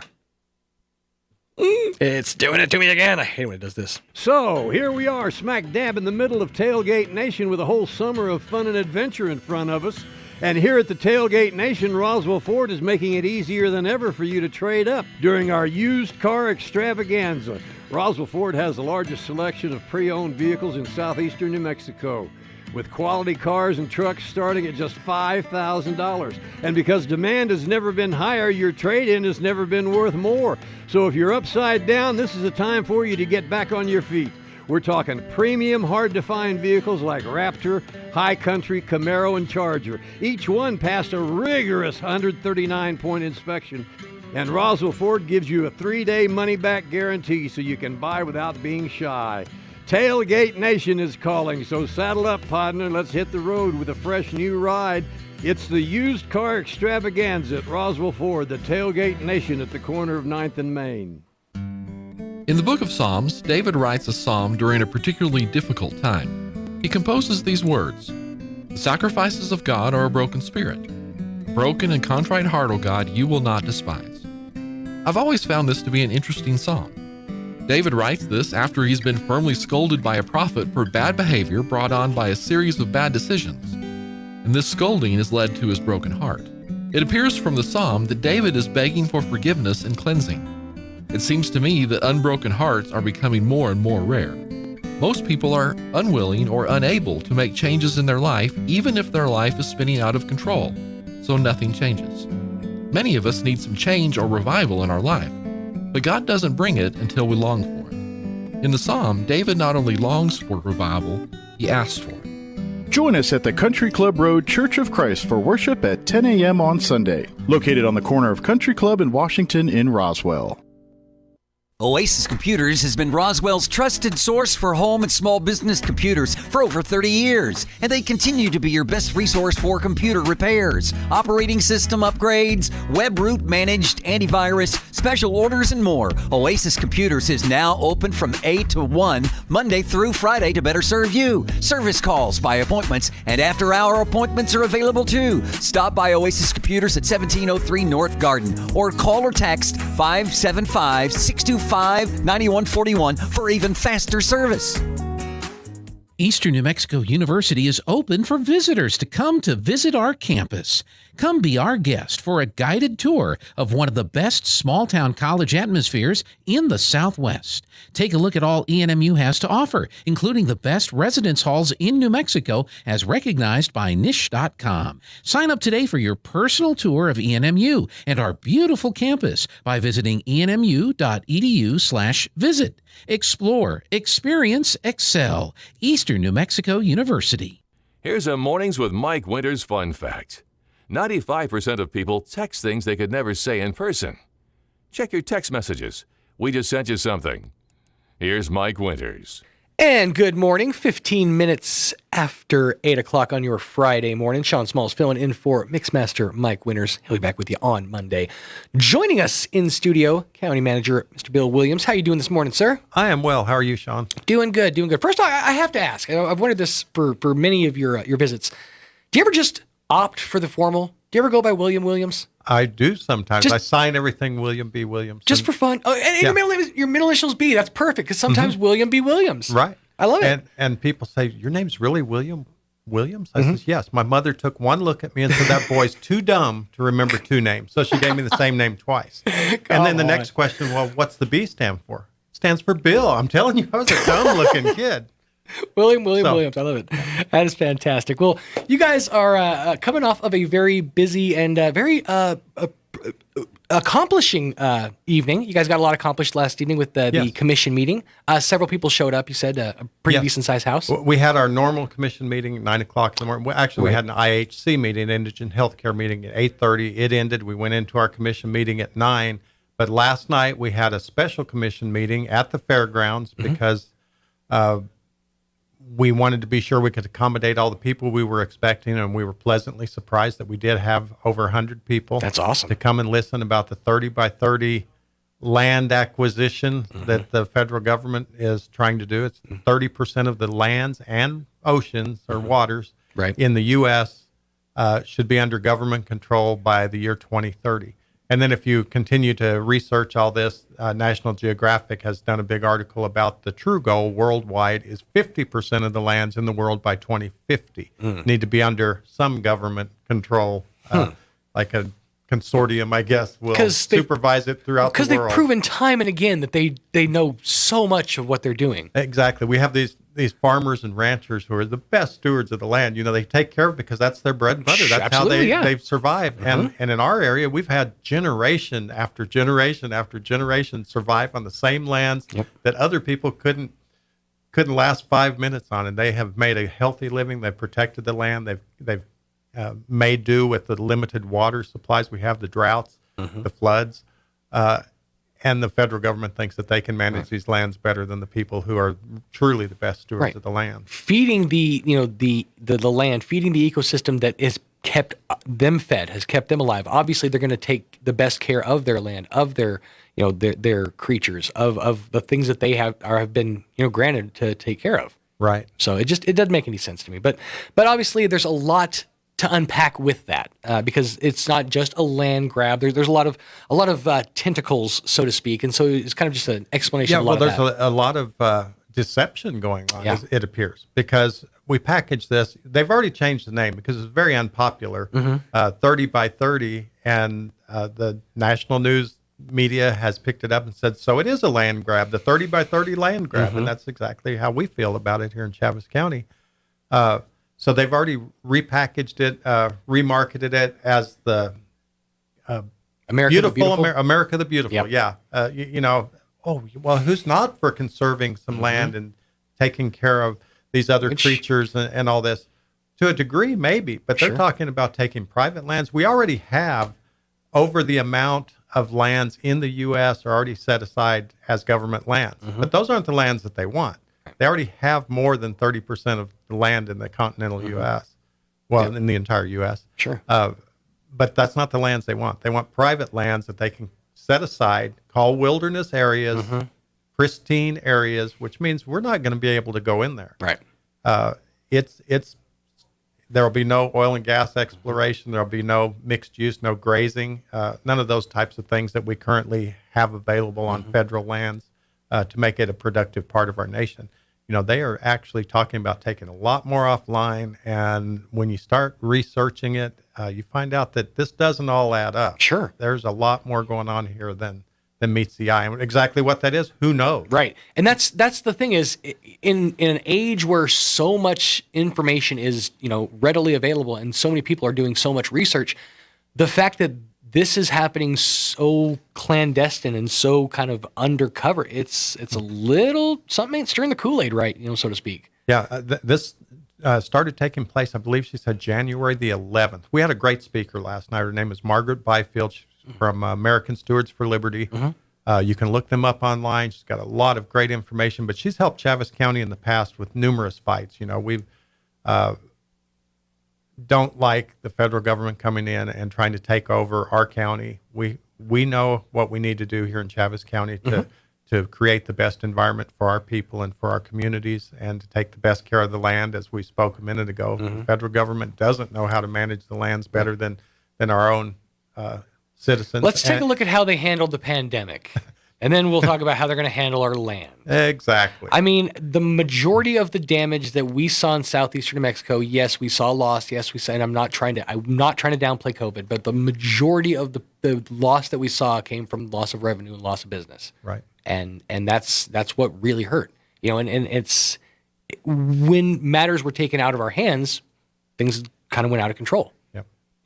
All of a sudden we weren't being looked at down here. The South 40 wasn't really being paid attention to. Well, one thing I am very grateful for is that their 60% figure for vaccination encompasses the whole state. They're not going to hold separate or counties separately responsible for their rates. Right. And so as long as the state gets the 60%, then we open back up. It's time to open up. We're right at the cusp. It was like 59.4%. At this point, it's high. Semantics. If she doesn't, if she doesn't pull the lever, it's going to be like horrible optics, so to speak. Right. Just the worst optics if you don't just go ahead and pull that trigger. Well, that's one of the few good things that I can say about this whole shutdown thing is that they're not going to break it out county by county to get their 60%.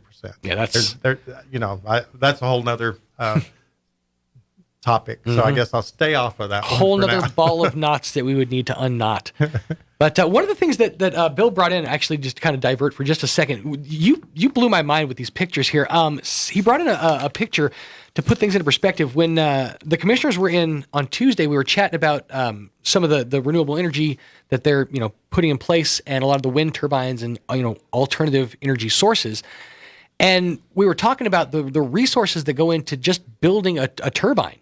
The amount of concrete, the amount of rebar that just goes into stabilizing one and putting just one up.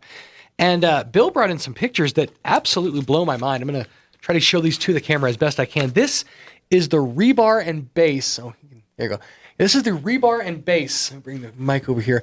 That's impressive. I didn't know you could do that so well. Yeah, of the one of the turbines. You can see, and that's how far across did you say that was? Those are 60 foot in diameter, and they're approximately 30 foot deep from when they're buried underground. 60 foot across and 30 feet down. That's insane. This is the rebar. This is just one piece of the rebar with Bill's hand there for comparison that they're using, and that whole structure that you just saw.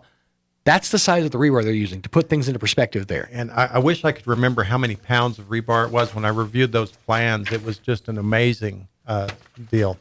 Here's some folks actually next to the wait for the camera there. Yeah, this is the actual foot itself with people there kind of for perspective. Yeah, and they're pouring concrete in there. They have their own. They had their own concrete plant out there, and they would haul truck after truck after truck in there. What was it? You said 2.2 million? 2.2 million pounds of concrete. That's insane. To to hold one of those units For up. one. And For there are one. 32 of those in Chaves County. Mhm. So let's talk about the resources that it takes to make renewable energy happen or alternative energy and happen. approximately 64 of those, within the two. There, I believe all the turbines are in Lee and Chaves County, and then the transmission line only goes across to Eddy County. I don't think they have any actual turbines in Eddy County, and those are the largest turbines that they make currently.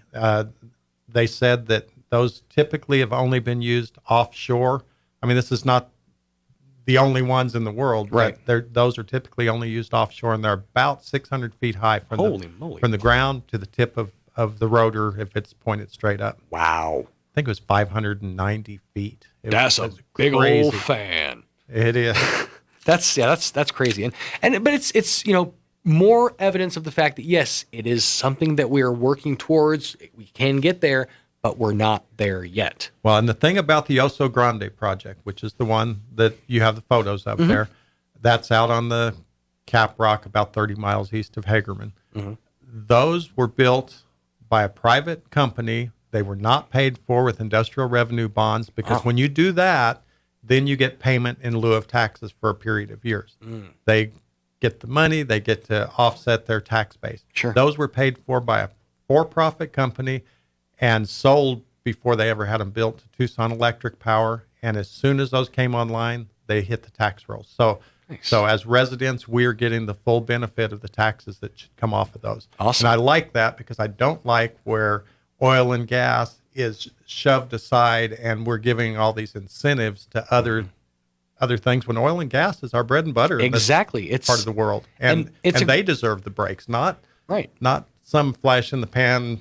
I know we're going to be seeing alternative energy for a while. Sure. But truly, is it going to last as long as oil and gas has? Or is it going to be a flash in the pan and they're going to realize that this didn't work quite as well as we thought? Exactly. That's my worry. No, exactly. It's like I was saying with the commissioners the other day. It's one of those situations where in order for it to work ideally, in order for it to work properly, it's going to have to be a basket where we take a little of everything. Right. It should be a mix of everything. Sure. And it shouldn't be predominantly one thing over another. We found that out in the winter when we had the rolling blackouts because those didn't work. Yeah, exactly. Situation. I guess there's ways that they can make them work, but they hadn't planned for that. So, I think we need to keep our eyes and ears open and continue to support oil and gas. Absolutely. We'd have to, and all these electric cars, how are you going to make the electricity? You got to have coal, you got to have natural gas, you got to have nuclear, you got to have something to provide that electricity. It's a hand-in-hand thing. One of the crazy things I've seen is these photographs of a diesel generator with a electric charging station attached to it. Yeah. Oh, that makes some sense. Yeah, totally. Let's do that. Kick off all kinds of great, emissions in the air. That's fun. So I mean, it's definitely something that we're working towards, but again, we're not there. And yeah, southeastern New Mexico, especially, the South 40 as we're so lovingly referred to. We're a huge part of that, and a lot of I think the turn towards all this alternative, ideas and forms of energy, is sort of a way to take that spotlight off of the southeast New Mexico, take the shine off of us, and I ain't standing for that. In southeastern New Mexico, the bulk of the state's budget comes from this part of the state, especially Eddy and Lee County. I mean, I don't want to sell them short by far. They certainly are a big part of our state. Chaves County to a lesser degree when it comes to oil and gas, but we carry our part of the load. Absolutely. And others are more in the bread line with their hand out, asking us to help fund all the programs, fix their highways and their streets, and we shouldn't be forgotten. Right, 100%. I agree. So back to the meeting last night, the 30 for 30. Which, by the way, every time we call it 30 for 30, all I can think of is those fantastic ESPN documentaries from a few years back. Yeah. So the new one's out. Great! I can't wait to see what happened with Wilt Chamberlain.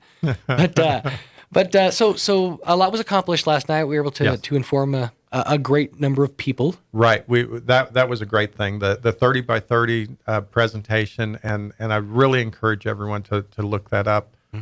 Find out all they can about the 30 by 30, and just be prepared when you hear what's going on. Look into it a little deeper and see if you feel like it truly is a conservation effort, or if there's more going on here. And again, you're going to have to decide for yourself exactly who and what is truly going on. We could go into all kinds of conspiracy theories and allow everything else. yourself more than one resource. It just doesn't add up. That's all I say. Allow yourself more than one resource. If you're doing research, open yourself up to many different opinions, takes on things, and then you can form your own opinions based on that. That's what I would. And our commission meeting yesterday was nothing real exciting going on at the commission meeting. We ratified some agreements. This is the time of year when we redo leases and those types of things. One thing that we did do yesterday that was pretty important is we ratified the emergency proclamation that Chaves County did. I believe it was on Wednesday of the week that the flood happened. That Memorial Day weekend, I think it was. Yeah, I believe it started on the 30th, 31st, and into the 1st. Just ruined Memorial Day barbecues for everybody. Flooding. And by Wednesday, Chaves County had our emergency proclamation in Santa Fe and got that all taken care of. But we just had the chairman sign it. So then we have to go back in a situation like that and have the full commission review it and make sure that they're all in agreement. So what is that? What all does that entail? What does that allow us access to? I know emergency funding. And things like that. It's really odd. I wish it did more for people who actually need the help, because there was a tremendous number of people that were calling and needing help and asking for assistance, and over Asian market. Unfortunately, there wasn't a lot we could do. And another thing people don't understand is Chaves County Flood Control is not really Chaves County government. They are and they aren't. They're a totally separate entity. They're autonomous. They have their own commissioner, and they are funded by a percentage of tax that's collected for them. Now, with that being said, Chaves County does provide them their HR department, the procurement, so that they wouldn't have to have a whole nother staff. Sure. They utilize our staff for hiring. And so it's kind of an amalgamation. Yeah, but they're totally on their own. Our county commissioners don't tell them what to do, and they run that show like they need to run it. So what happens with the emergency declaration, because we are the ones that handle those sorts of things for our county, you have to have a minimum of $250,000 of damage to public infrastructure for it to take effect. Really? And so I know it adds up quick, but that's a lot. Well, the dike that breached out there, the Hondo Diversion number 3, the water, it's about 5.5 foot high. So the water topped over it, ended up cutting out a section of it, probably about 100 foot long. And so that's why we had so much water. First of all, the initial push was that 5 foot wall of water probably came through. And then for days, it continued to run and continued to run and continued to run. And the reason it did that, there are 2 dams east of Roswell. Everyone's heard of the twin dams. The first dam is called the Diamond A Dam. It holds 1,200 acre feet of water and has a gate on it so you can let water out slowly, quickly, however you want to do it. Right. Once it reaches 1,200 acre feet, they told me it's called a splitter dam. So that water runs off and goes and joins up with the water that is in the second dam called the Rocky Dam. Okay. The Rocky Dam holds 14,000 acre feet of water. Wow. And to put that into perspective, the amount of water that we're required to give to Texas, we hold and give to Texas each year, is 28,000 acre feet of water. So in that one rainstorm, we had half the amount that we have to give to Texas each year. Wow. That's why we have a surplus currently at the Carlsbad Irrigation District. They're holding it so that they can release that out to Texas. But that's how much water was in that dam. There's no gate on the Rocky Dam. So there is a hole there, and the more water's in there, the more head pressure, the faster it's going to come out. It's only going to come out that one hole. Right. But it's going to shoot out. But it shoots out of that hole, and there's no way to shut it off. And so over the last 100 years or so, they have developed methods to keep typically the way rivers work is when you do have a flood event, they come out of their banks and they go across what they call the floodplain to the nearest river, and that's where you get your marshes and your wetlands and all that. Well, obviously, we built airports and cities in front of the floodplain, so we can't just let water run. Right. And so they've built a series of diversions. There's 3 of them on the Hondo, the 3 Hondo diversions. The Hondo diversion number 3, the original dam or diversion was built, I think they said in 1929. And then the 90s, Dick Smith, who is our flood director, his crews built a 7,100 foot wall there that's 5.5 foot tall. so that when the water comes out, it can impound basically that much water, and then it flows back into the Hondo further down. Because we can't impound it because we have to give that water to Texas. There's all kinds of water law and stuff that's in on this. I had no idea that water went so deep. Pardon the pun. It's Father's Day this Sunday. I feel like I should fit as many dad jokes in as I can, but I had no idea it was so deep. I'm fascinated. Well, it was crazy. I mean, I learned so much about the way the water works on the Hondo watershed the last couple of weeks. It's just fascinating. But so anyway, there's no way to turn off the water at the Rocky Dam, so it continues to flow, and the city channel will only take so much water, so they have to be careful how much they put in there. Well, this was a 100-year flood, and so they had more water than they knew what to do with. No way to shut it off, no way to fix it until it was shut off, and so we had to basically wait for that water to quit. And we looked at a variety of things, helicopters with giant sandbags to drop into the thing, but none of that really panned out. We just had to wait for the water to stop. Here's what we should have done. This is just my own personal takeaway. They have they're little capsules, right? You drop in water, and like 2 days later, you get the big dinosaur. Just get a hold of a glut of those capsules, drop them all down south. We'd have a bunch of foam dinosaurs for kids to play with. It'd be a fun time. That's what I would have done. I try to find fun solutions for common problems. But now the question I have is, and I actually had a couple people ask me this, like I would know. What does this do for our drought status? Well, we're still in a drought. I mean, the water had fallen in a very narrow area. It's such a mind blow. We have all that water. We have a surplus, and yet we're still in this drought situation. And it runs off, unfortunately. And we're still in a drought. It was such a small area that all the rain fell. We were fortunate, I guess, that it didn't flood up north too, because then the Barindo River would have flooded, and we would have had additional problems there. But this was a weird storm, and already it's gone, and we're wishing for rain. Yeah, now it's memories in the rearview mirror. We're all just dry again. But the people in our community are great, though. Absolutely. I mean, we got lots and lots of calls, you can imagine. The emergency manager got lots of calls. The city got lots of calls. The county got lots of calls. Flood control got lots of calls. The state representatives, senators, everyone heard about this. But the people, even though they were being impacted by a flood, had very few people that were rude. Everyone just wanted to understand the situation and figure out a way to fix it. Sure.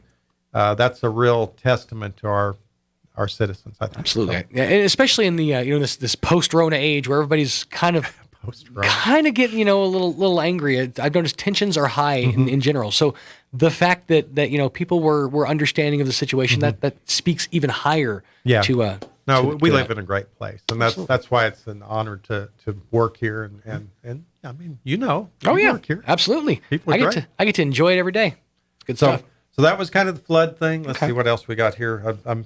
I tend to start talking, as you know, and we run out of time. Okay, so lease agreements. We had some DWI grants that were approved. They come every year. The first one was for $13,955, and it will pay the partial salary for a court compliance officer. So the county picks up the other part, but that is one of the things that they're going to use that money for. They also had a second grant for $52,000, which is the court referral, outpatient treatment, compliance, monitoring, tracking, and that pays for a full-time provider that handles those duties. Gotcha. So that's really cool. We also had another rental agreement with our DWI people. We moved them a few years ago when, we used to have the Fisk building on Main Street. We gave that to the city. The city utilized it for a few years. DWI was located in there. The city decided they needed to sell it, so they sold it. We moved DWI to a couple of offices that we have, what we call St. Mary's Complex, which is the medical offices that were just south of where the county building was built. And so they have a couple offices there, Diane Mita and Diane Taylor, and we provide them space there because they do such a good job. But the Dianes. The Dianes. But we do have to, charge a small amount of rent. Sure. We can't give anything away, but what we do is we show the value of the services they provide to our community, offsets, a large, huge rental amount. So they're earning their keep, so to speak. Absolutely. Yeah. And we're so thankful to have them, and they do a great job. So good. Let's see. We had a couple of polling place things. We listed all the polling places, approved the polling places. We had to add the Boys and Girls Club back in. We took them out 2 or 3 years ago as they were doing their remodel. Right. They're back up and running. We've got them. So we've got the polling places are going to be the Boys and Girls Club, the mall, the Nazarene Church that's behind Goddard on Country Club, the Country Club Church of Christ, Roswell Museum and Art Center, New Mexico Game and Fish has a new building. That's one of the really good sites that we started to utilize, and that's central. It's easy to access, all that stuff. Area D at the county. Church on the Move has also got a great spot where we do stuff there. And then down the valley, we've got East Grand Plains, Dexter, and Lake Arthur schools is our polling places, and then the Hagerman Joy Center. I know all of these are going to be the voting convenience centers. You can, doesn't matter which county or which ward you're in. And of course, we'll do the usual, have early voting and all those kind of things. So we also appointed to the county board of registration. We have to appoint 3 members every June of every odd year. So I'm glad someone is keeping track of this. on opposing Tuesdays in plaid socks, and somebody has to turn the lights off when you do it. Gotcha. No, duly noted. So we appointed the 3 members for the county board of registration to assure that the voting registration stuff is done properly.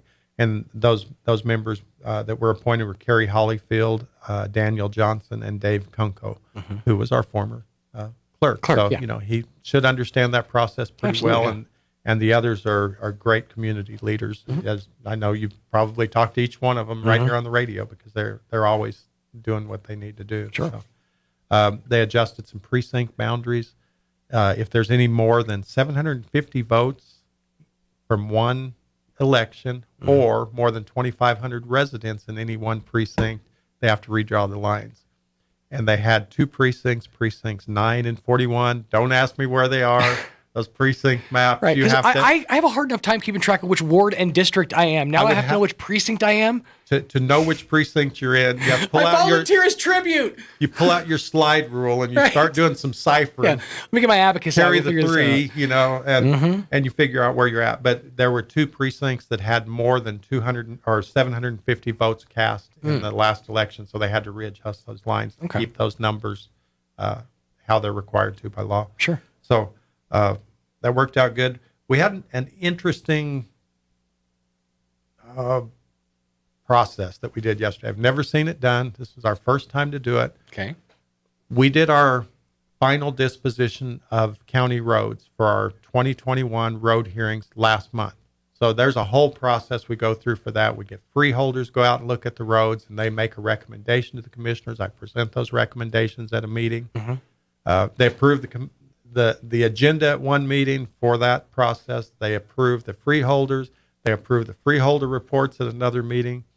Then we have a public hearing where people can come in and say, I'm in favor or I'm against whatever this request is for this road. Then the commissioners go out themselves and look at the roads just like the freeholders did. Wow. And then they come back and they make their final determination. Okay, we're going to accept this road as a new county road, or we're going to change the status from non-maintained to county maintained, or we're going to vacate this road by request of whoever turned it in. So we went through each of those pretty much line by line last month. We ended up with one road. One commissioner had to recuse himself because he has a business that he does with them. He's an attorney. So he said, we represent, or my firm represents one of the parties, and so I'm not going to vote on this. Sure. So that left 4 commissioners, and they split. I was going to say that's dangerous. So I watched Survivor enough to know that somebody's having to build a fire. Particular road, they asked to vacate the road, and there was a little issue between landowners that were out there. It wasn't completely resolved, and so it split. 2 for, 2 against. So there was nothing done for that road. So what do we do in this situation? Well, normally it just sits. But the people that were interested in doing the road, and like I say, they had a little issue they needed to resolve, they came back to us and said, look, we've been talking about it. We worked out an agreement. We don't really want to wait 3 more years to try to put this road on. Is there any way we can do it? Well, there is one thing you can do, and it has a lot of guidelines to it. You can reconsider a vote. So if you either have to do it in the same meeting or the next meeting. Okay. you can't do this 6 months down the road. Right. But it has to be someone from the prevailing vote has to bring this motion forward. That way we can't have a vote and say, we're not going to do that, or we're going to do that, and then you change. I don't like that I lost, and so it's a dangerous precedent to set. So the person who lost cannot bring this forward because you don't want them. Well, it's sour grapes because I didn't get my way, so I'm going to reconsider every single vote. It has to be someone who is on the winning side of the vote has to bring this forward. Okay, tricky. So a little more information came through after we made that decision. Let's talk about that again. Let's reconsider it. So you can't talk about what you were talking about until you talk about whether or not you want to reconsider the vote. Wowzers. So the people came forward that had asked to vacate the road and had their resolution of their problem in place and said, we've got this worked out. Can we do this? So we looked into it. Yes, we can reconsider. We can ask the commissioners to reconsider the vote if they would like to. So that's what they chose to do. So one of the prevailing party, and we decided prevailing in this case because it was a tie vote, was the people who voted no on this, because that was the one that made what ultimately ended up with the road would have been the same as if it was a no vote, even though it was a tie vote. It was really strange. We had to do a lot of legal research to figure out even how to do this. Man. So they came through and they said, we would like to reconsider this vote. Okay. They said, discussed it for just a minute, just the reconsideration is all they discussed. They decided, yes, we would like to reconsider the vote. So then it puts that back on the agenda just like it was before they voted. Right. So now it wasn't decided. Now it's just up for a vote again. Now it's just like nothing ever happened. Okay. And so then they came back and asked a few questions. They asked the people that had their issue, did you get this all worked out? Yeah, we got it all worked out. Everybody's happy then? Yeah, everybody's happy then. Okay. How do we vote? And they voted in favor of vacating the road. So it was a very unusual thing. And it was I've never a lot heard of education, never seen it done. I've never heard democracy actually work. But wow. What do you know? And it was a learning experience. We really enjoyed seeing it and doing it. And I hope we never do it again. Sure. You hear the phrase, you got to cut through a lot of red tape. And I think I'm just starting to realize you guys are the red tape. You're the ones that we're trying to cut through. Holy moly, that was a lot that we just went through. Well, man. We also appointed DWI Planning Council voting members. Judge Maria Ordonez from Hagerman replaced Cliff Wade as an at-large member down in the Valley. And Judge Joe Seski replaced Margaret Kennard as an at-large member on the DWI Planning Council. So that was done. Also, we appointed one more Joy Center Board of Director member, Phyllis Fix, and she replaced one of the previous members who moved out of town and resigned. And so we had a pretty full slate. We did a lot of stuff, and I hope and I feel like we accomplished a lot. So. It sounds like that. The fact that you guys were able to do something that's never been done in commission history before. I don't know that's never been done in your time. Never in my. Yeah. So that's impressive, and decent crowd to see you do it. So yeah, awesome. Yeah. Sounds great. So if folks have questions, obviously we covered a lot of information. Absolutely. How did they go back and get a hold of you?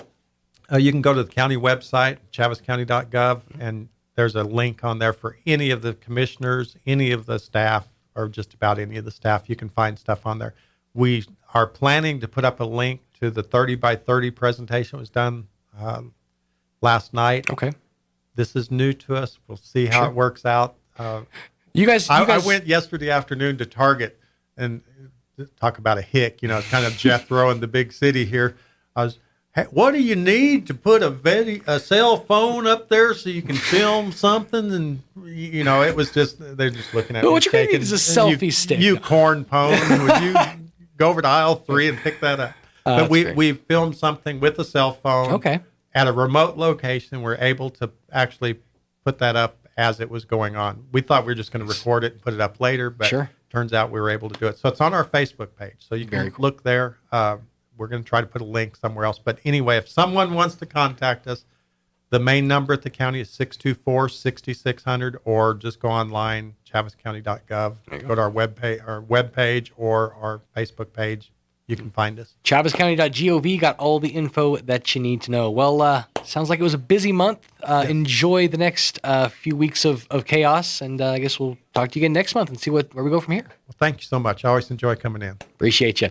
12 minutes away from 9 o'clock on your Friday morning. Let's dive into some local news. Now for a Pecos Valley news update, I'm Jared Cirillo. The debate over whether the public has a right to fish or float streams and other waterways that flow through private property has percolated for decades in many western U.S. states, and it's reaching a boiling point here in New Mexico. The State Game Commission, which oversees the state's wildlife management agency and also sets hunting and fishing rules for the state, was scheduled today to take up the applications of landowners who are trying to keep the public from accessing their stretches of streams without permission by certifying the waterways as non-navigable.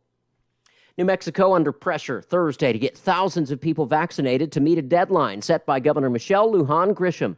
The Democrat governor wanted to reopen the state by July 1st as long as 60% of residents 16 and older will fully vaccinated, at least 2 weeks ahead of that date. Well, data from the New Mexico Department of Health showed 59% of eligible residents were fully vaccinated as of midday on Thursday. You're up to date. I'm Jared Cirillo. Here's a Mornings with Mike Winters fun fact. You cannot snore and dream at the same time, unless you're dreaming about snoring. Here's Mike Winters. And good morning, 11 away from 9 o'clock. Let's see if we can actually get the weather to play this time. I'm meteorologist Steve Hamilton with your Pecos Valley weather. Looks like things will stay hot for the upcoming weekend. We have high pressure over the area and downslope wind coming off the mountains. 99 to 101 for the high across the area today with sunny skies. Down to about 70 for the overnight low and clear. And then tomorrow we'll be hitting about 102 with lots of sunshine. Much warmer Sunday, close to 110. That's your latest forecast. I'm meteorologist Steve Hamilton. With the SRN News Business Brief, I'm Bill Alexander. Portland, Oregon is trying to make a comeback with the community and business. Following the killing of George Floyd, there was a surge in deadly gun violence and an increasingly visible homeless population. City officials insist Portland is resilient as they launch a revitalization plan with cleanups and police reform. Business grants have offered relief to many entrepreneurs affected by the pandemic. This aid will likely start to dry up as the country recovers, but free money is available from other sources to help your business grow. Small business development centers can help you find opportunities. On Wall Street, the Dow fell 210 points to 33,823. The Nasdaq gained 121 to 14,161, and the S&P 500 was off a point to 4,221. With the SRN News Business Brief, I'm Bill Alexander in Washington. As the school year comes to an end and COVID restrictions start to ease, don't lose sight of the lessons learned.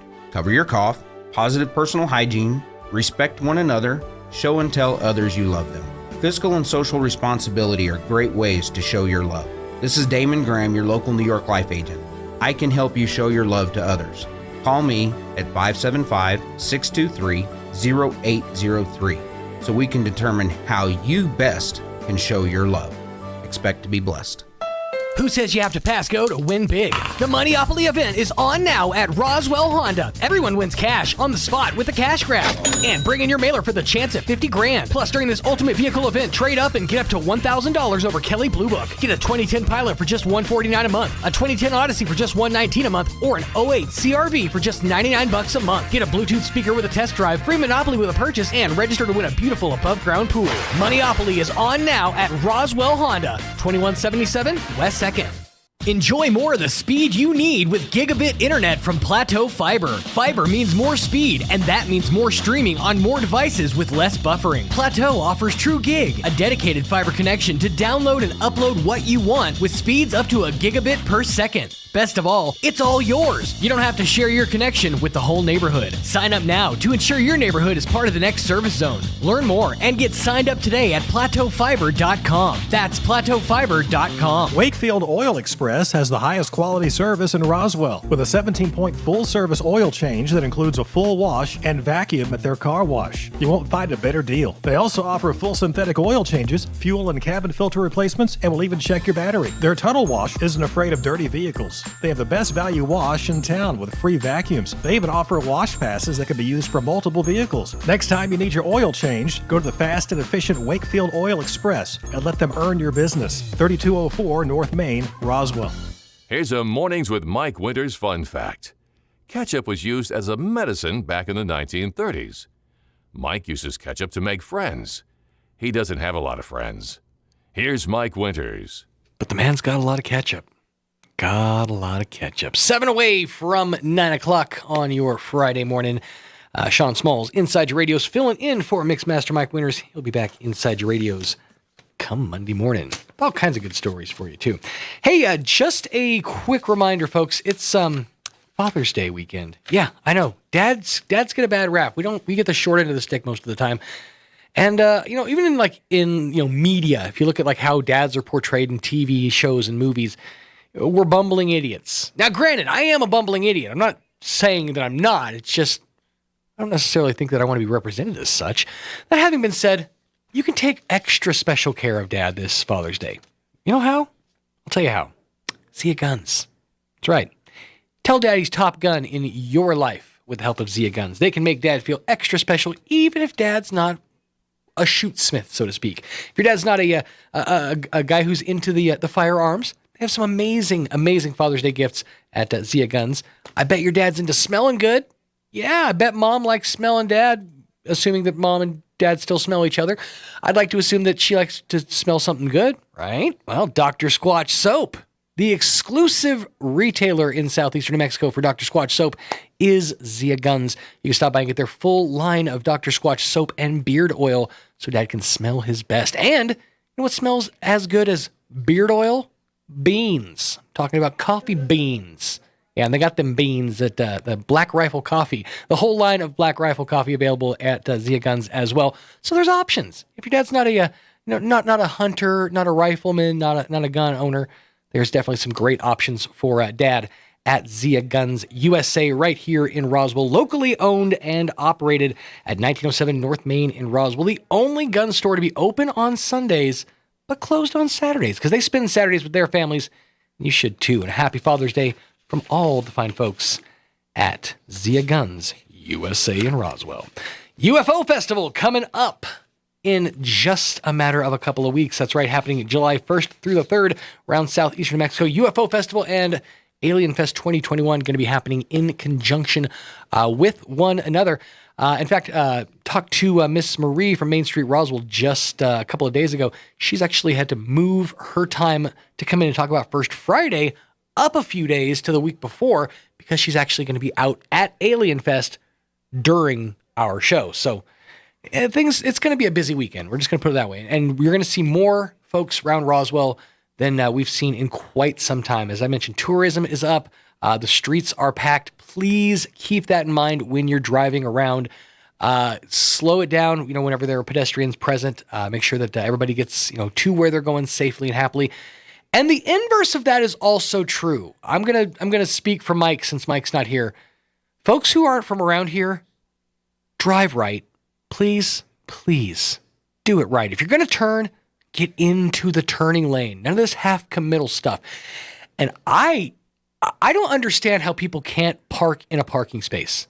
It's not that hard. I think Mike said it himself. We need to break out the coloring books and get people back to coloring because y'all don't know how to stay inside the lines. I've seen more issues with double parking in just the last week than in my entire life. And yes, it's an issue. I drive a subcompact. I can fit into most spaces. When I can't fit between you and the other person, one of y'all is double parked. One of y'all is making me mad. I'm just saying.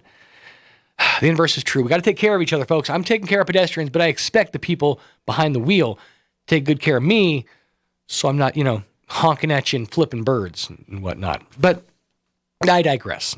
Summertime season is here, and with summertime season comes the Roswell Farmers and Gardeners Market. It's coming up in July. It's actually started in a beta test format. I have a few vendors out there on odd Saturdays, but in earnest, it starts this coming July, and it'll be happening every Saturday, 7 to 11 a.m. on the Chaves County Courthouse lawn, a bevy, if you will, a variety, cornucopia of all sorts of fruits and vegetables, all grown or produced in some cases, because there's jams, jellies, honeys, and all kinds of other stuff. And it's all produced or grown right here in Roswell, in Chaves County, by your friends, by your neighbors. And so any money you spend out there for the freshest fruits and vegetables you can get your hands on, you didn't travel on a truck from like somebody's backyard or from somebody's farm. That money that you spend, it stays right here in our area. So that money is going to be spent on other places in our area. You're doing the most good with your money when you keep it local. So keep your money local. Head on out to the Roswell Farmers and Gardeners Market happening this upcoming summertime season. Now, if you are a vendor, if you want to peddle your wares, so to speak, at the Roswell Farmers and Gardeners Market, well, they would love to have you. They need fruit and vegetable growers. So if you are a green-thumbed fella or green-thumbed lady, they could definitely use your skill and expertise. You can hit them up at mainstreetroswell.com or call Peggy at 208-8238. That's Peggy at 208-8238 if you want to be a vendor at this year's Roswell Farmers and Gardeners Market. Time is now. Time is ticking.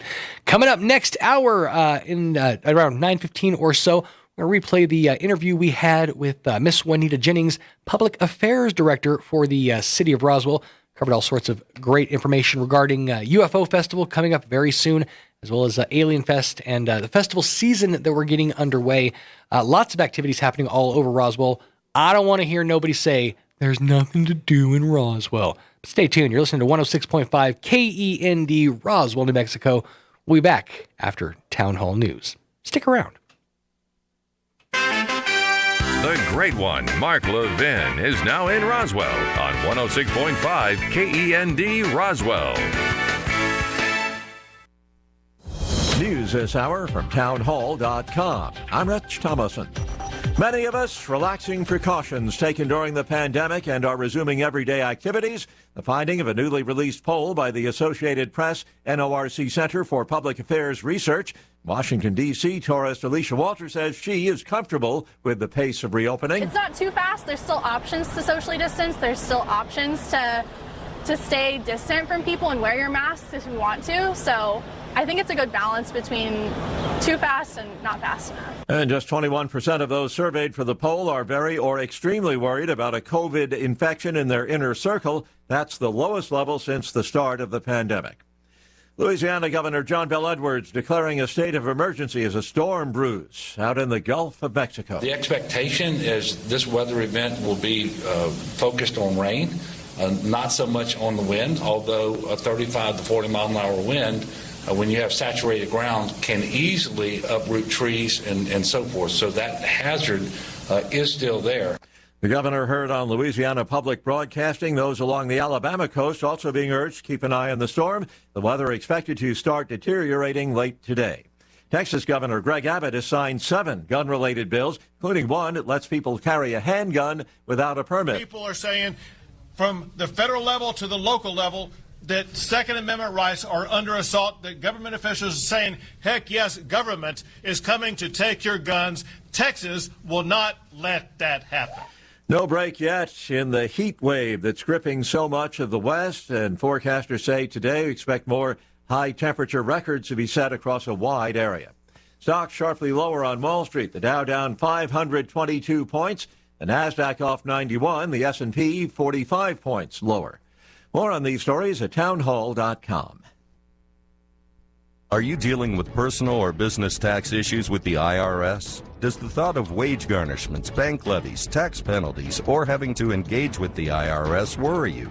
Owing taxes to the IRS or state can be stressful, and ignoring them can make your situation worse. At Federal Tax Law Group, we help individuals and businesses reduce debts and negotiate with the IRS Fresh Start program. Our assistance can save you from drowning in taxes and may even keep you free of prosecution. With over 2 decades of experience, our tax professionals understand your needs and will customize a tax solution that's in your best interest. Call Federal Tax Law Group at 800-500-9172 for a free consultation to discuss resolving your tax problem. That's 800-500-9172. Again, 800-500-9172. Or visit us online at federaltaxlawgroup.com. The UN says the number of people displaced by war and persecution rose sharply last year. More than 82 million people now classified as refugees. The BBC's Rayhan Kansara is in Nairobi. Lots of countries, not just in Africa, but around the world, have closed their borders and restricted the movement of people, which has left a lot of people who are seeking asylum or are refugees in the lurch, stranded, who need safety. There's been an increased reliance on smugglers. A lot of people are spending all their savings trying to get into another country via different routes, but it's also very dangerous. Hong Kong's pro-democracy newspaper Apple Daily increasing its print run more than fivefold to 500,000 copies. This as residents have been lining up to buy the paper. That's meant as a show of support for beleaguered press freedom. It comes a day after police arrested 5 top editors and executives of the newspaper. News and analysis, townhall.com. The North American International Auto Show returns to Detroit next year. But with smaller indoor displays and more emphasis on experiencing vehicles and technology outside. The show was canceled last year due to the pandemic, and it will be replaced this year by an outdoor event at a racetrack. Executive Director Rod Alberts says there will be an event in the city's downtown next year, but he told the Automotive Press Association of Detroit the show can't keep doing what it did in the past with elaborate and costly multi-story displays from automakers. Ron DeRockstra reporting. St. Louis Federal Reserve President James Bullard tells CNBC the Fed's first interest rate increase could come as soon as next year. And those remarks being blamed for today's big sell-off on Wall Street. At the moment, the Dow down 498 points for a loss of 1.5%. The NASDAQ 91 points lower, and the S&P is down 43 points. More on these stories at townhall.com.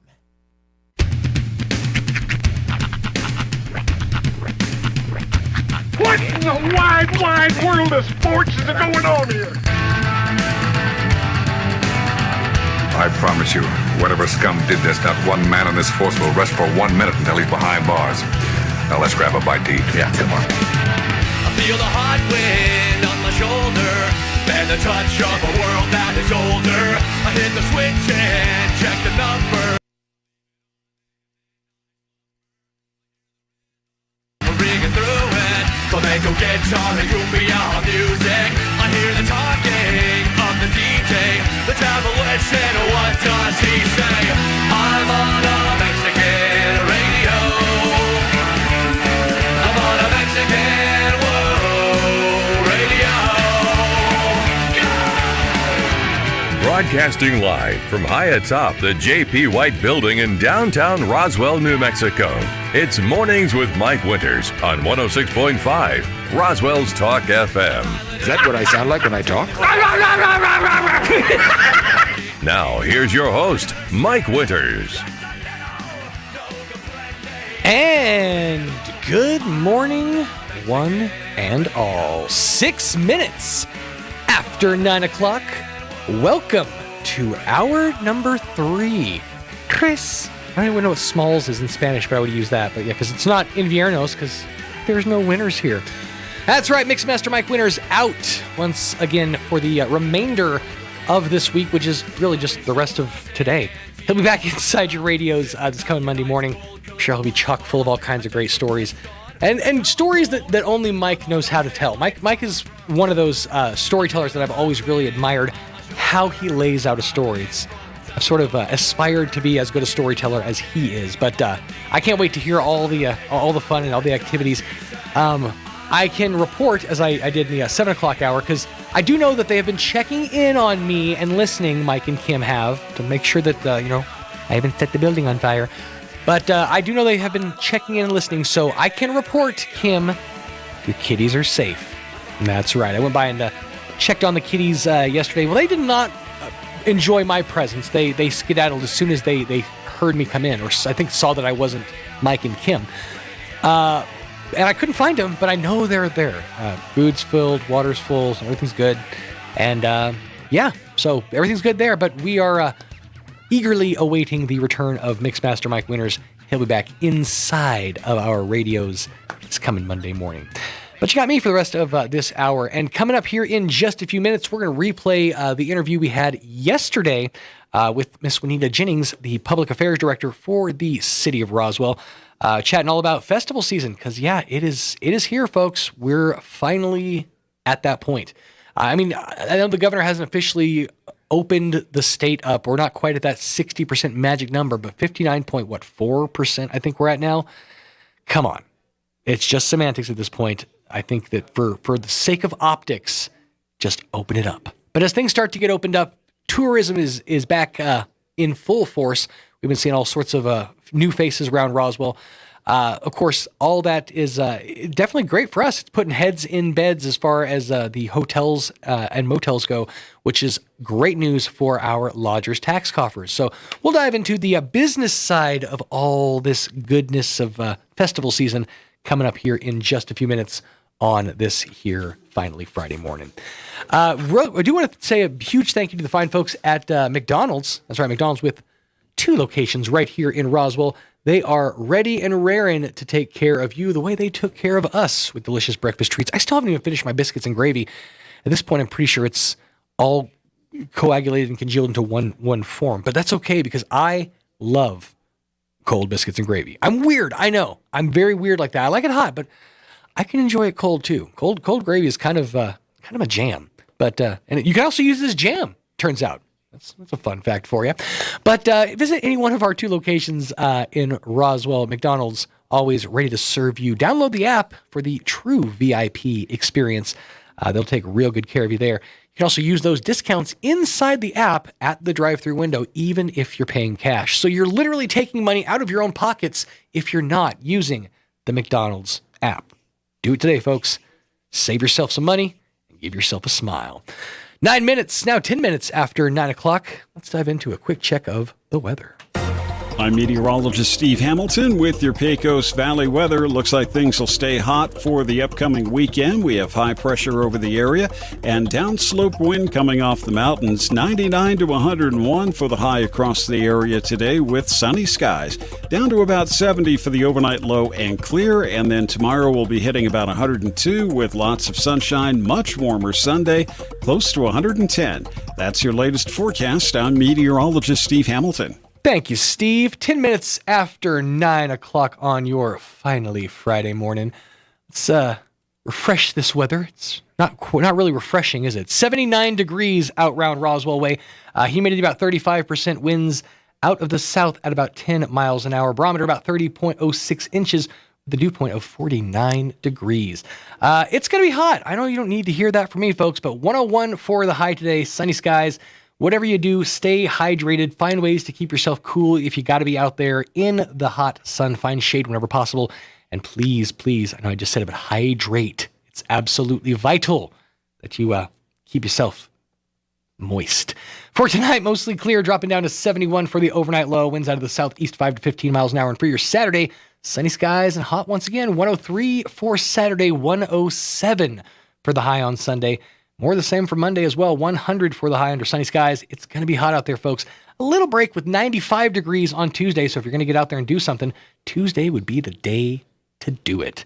Again, the heat wave is officially upon us. And you know what else is upon us? Father's Day. That's right. Father's Day is this Sunday. So take care of Dad. Make sure that Dad knows he's top gun in your world with the help of Zia Guns USA in Roswell. Zia Guns USA in Roswell has all sorts of great stuff. They have their Black Rifle coffee, the full line of it. You can get your dad something, your dad or the dad in your world. It could be your baby daddy. It could be a father figure in your world. Get him the Black Rifle coffee that he loves. Get him the Dr. Squatch soap and beard oil. It's going to make him smell like a man. And you can get other stuff too. Zia Guns USA has Rossi 22 caliber rifles on sale now for only $149 while supplies last. They're also a full-time Tacticam dealer. These are the same ones that you see on hunting shows on TV and on the big screen too.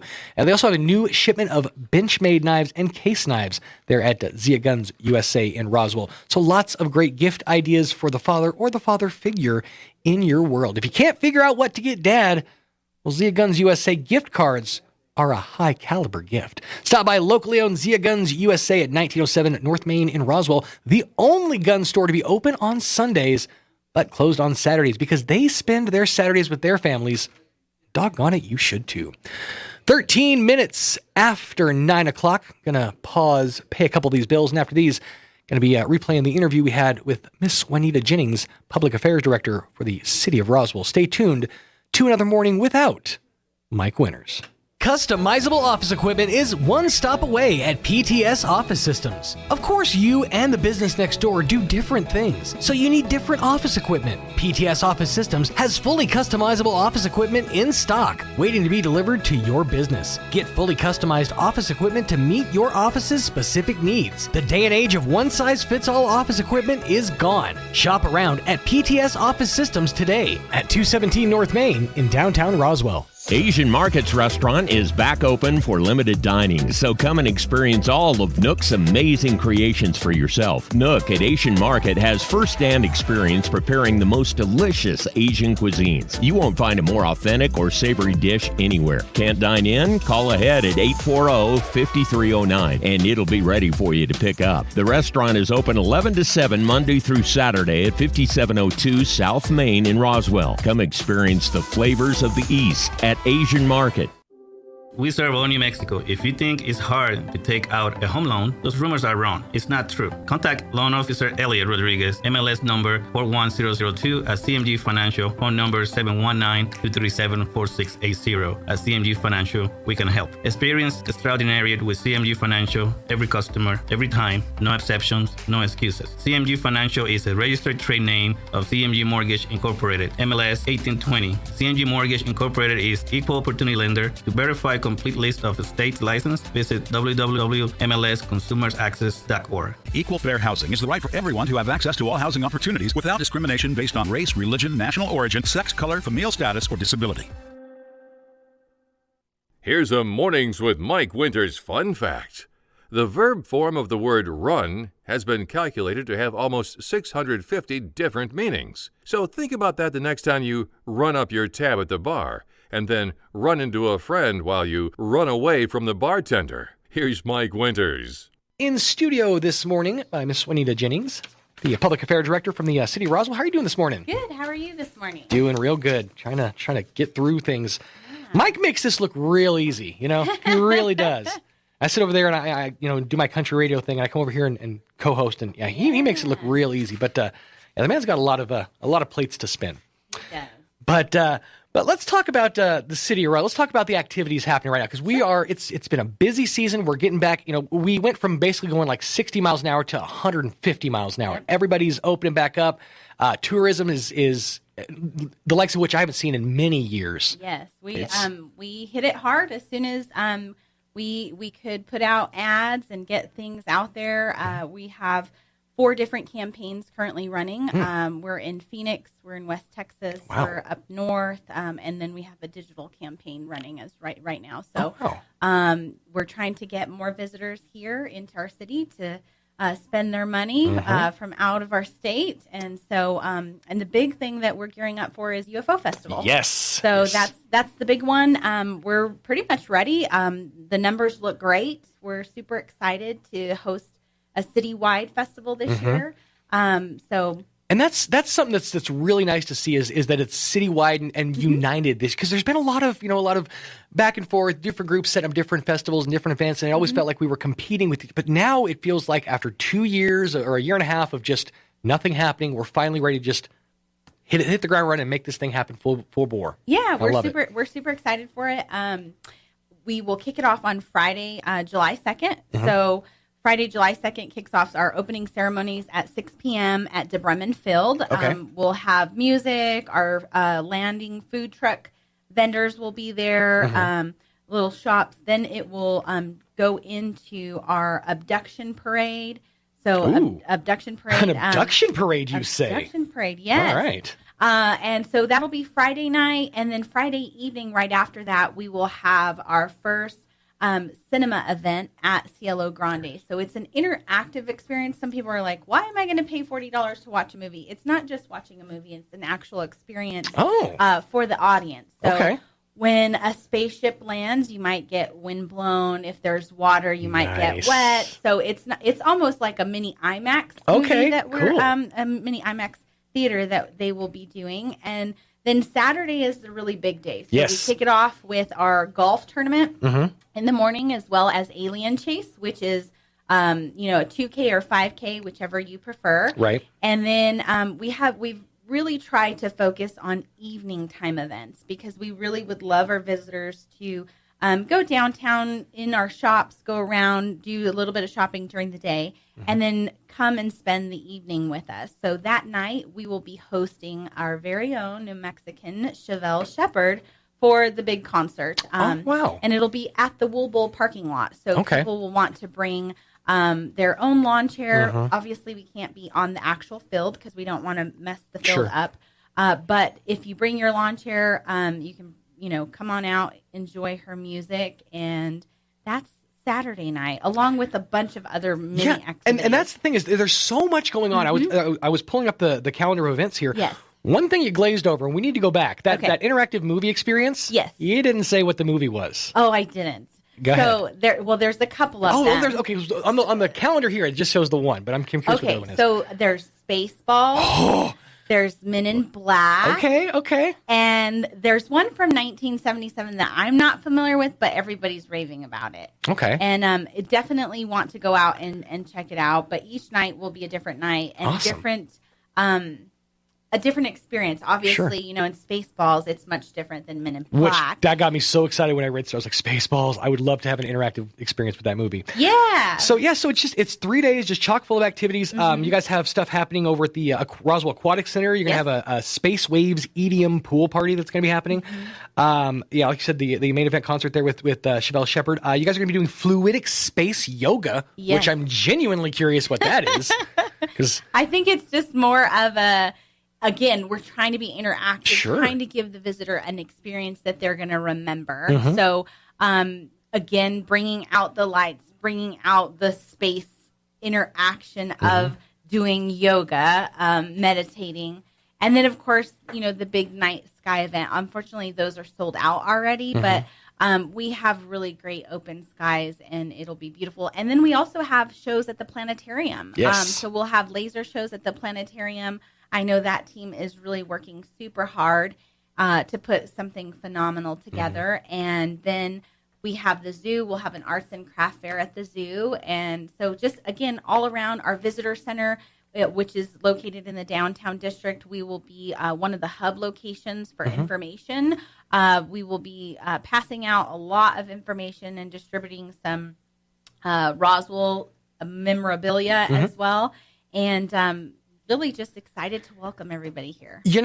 This year's UFO Festival feels like the perfect storm of just all the right elements falling into place. Not only did we not have a festival last year because of, the Rona, not only was the last couple of years sort of, it was an issue of, trying to get things together. And then all of a sudden, the entire United States started paying attention to UFOs. Yes. All of a sudden, all this classified information about unidentified flying objects and the government confirming that UFOs actually exist. All this information started coming out, and people's interests were piqued in it once again. Couple that with the fact that people are starting to say, you know what, enough. I'm going to do this. Let's do it. And finally, people are saying, let's go to Roswell. Let's take our Roswell trip. And it's the perfect storm of this is going to be the UFO festival that people talk about for years. I hope so. One of the greatest things I think about Roswell is we have a brand that is worth more than we really know. We actually just won an award for our UFO Festival logo, Really? Creative Designs. It's a huge publication for graphic designers, agencies. We're super excited. We were just notified yesterday out of over 3,500 entries. We were in the top 8. We were one of the top 8 logos that were selected to be awarded. That's a cool logo, to be too. part of the publication. So it's super exciting. Just inviting people. Our numbers on our website are off the charts. All of our ads that we're running, whether they be in Phoenix or West Texas, up in Denver, I mean, they're phenomenal. The numbers, we're exceeding the national benchmarks, which is great. And so we're hoping that translates into hotel bookings because that's how we afford to do the festival.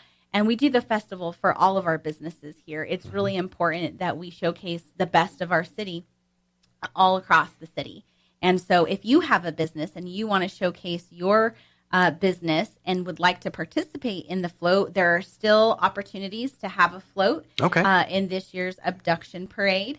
The route will be a little bit different. So it'll be starting off of Richardson by Tabernacle Baptist Church, coming down Richardson South, and then heading west, I believe, on 9th Street, and then circling back. So, just a great opportunity. We're super excited. And visit us at our website, ufofestival.com, and use our hashtag Roswell UFO Fest. There you go. Now, I'm curious, the markets that you guys that were choosing to market in, what's the strategy behind specifically Phoenix? Because I know like the fact that we fly to we fly to Phoenix, so there's got to be some tie in there. Yep. That's exactly it. The tie-in there, Phoenix is really our fly market. Obviously, we want people to be utilizing that flight service so that we're not in jeopardy of losing it. So we feel that if we tie in the UFOs and the flights, we can come up with some really creative campaigns out there. We also target based on demographics of an individual. So those that have higher disposable incomes, that are looking for, maybe they're interested in science. That's another factor.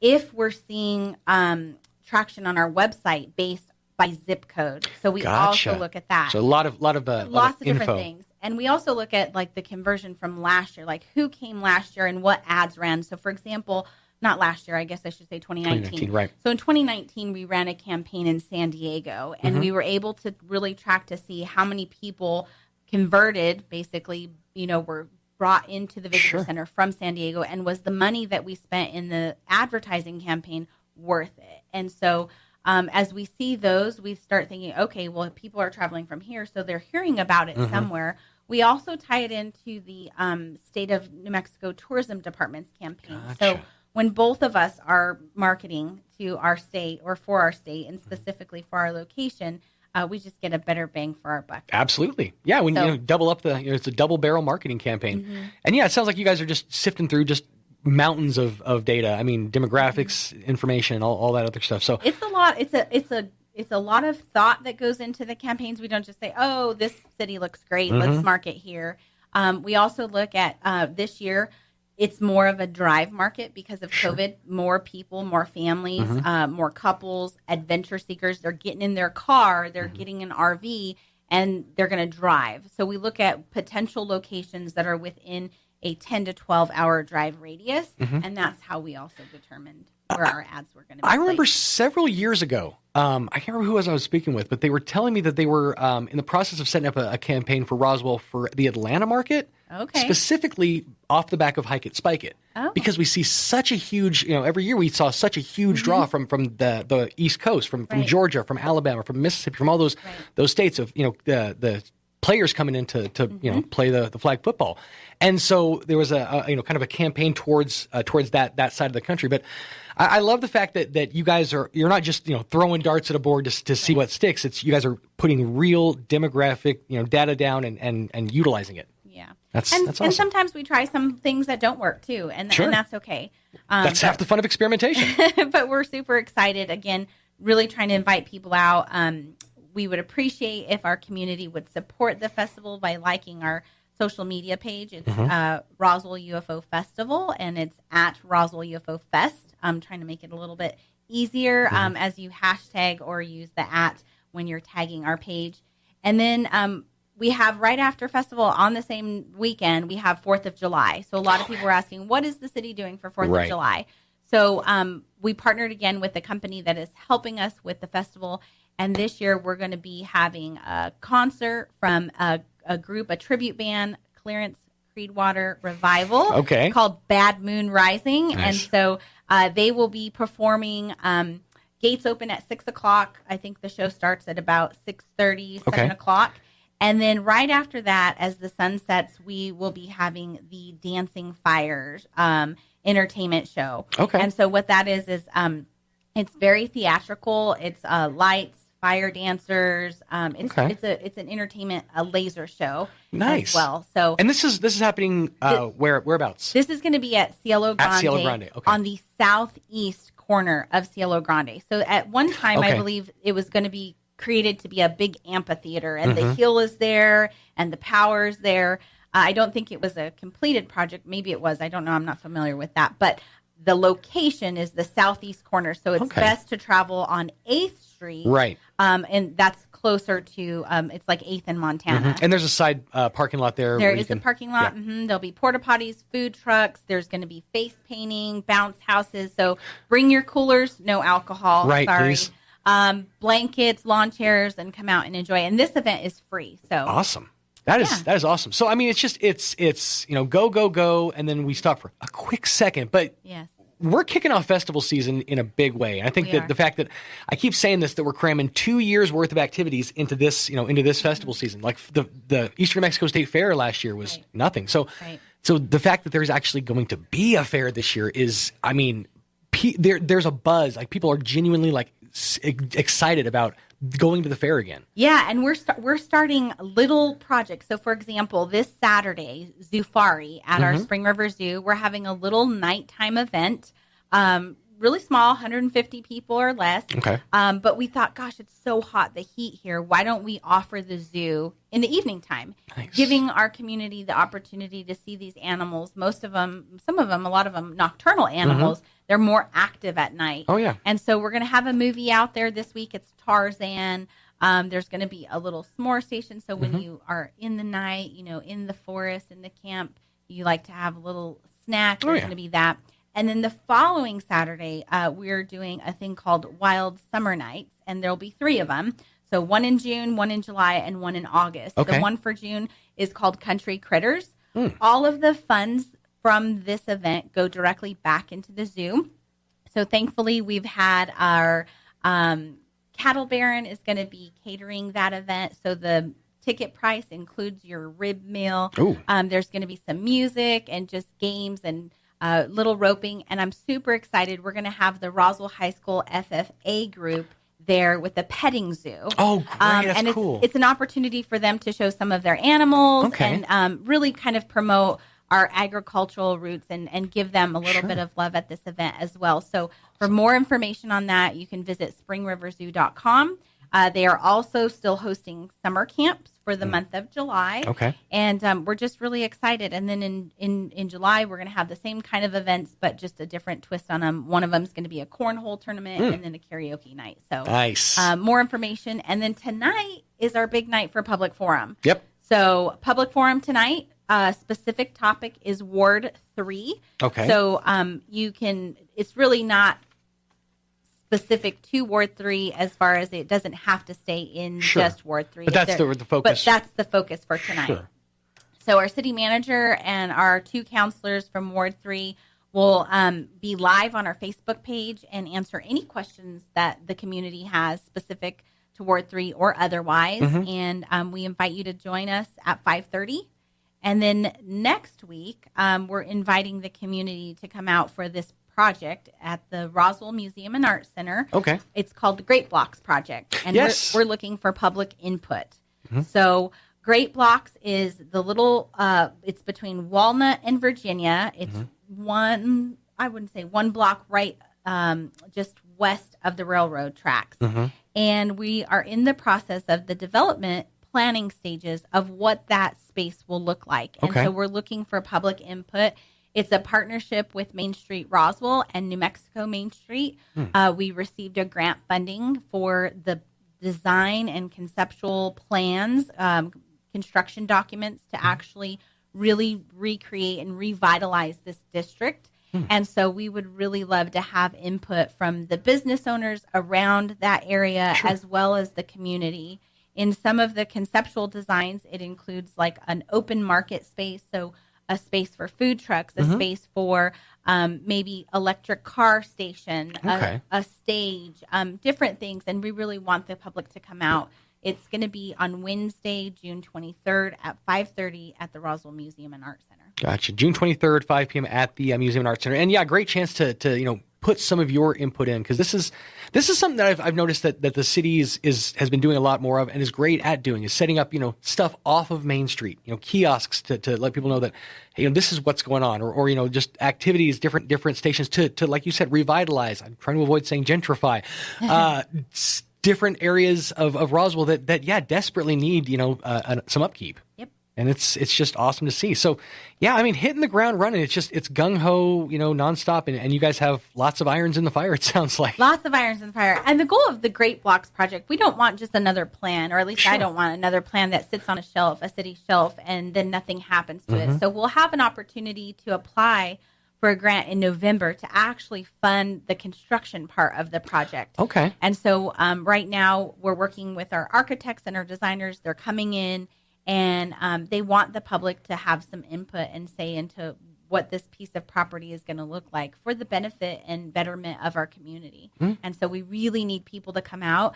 That's one of the things I know people have been used to going online. I mean, tonight is going to be virtual, but next week it's in person. So if you've been cooped up in your house and you want to see some of our city officials and some of the key stakeholders like our Main Street group face-to-face, please join us 5:30 June 23rd at the Roswell Museum and Art Center. Absolutely. It's a great chance to get your input in there and be a part of this project, because this is going to be something that's it's going to be in Roswell for generations to come. We want to make sure it's something that we have have your handprint in.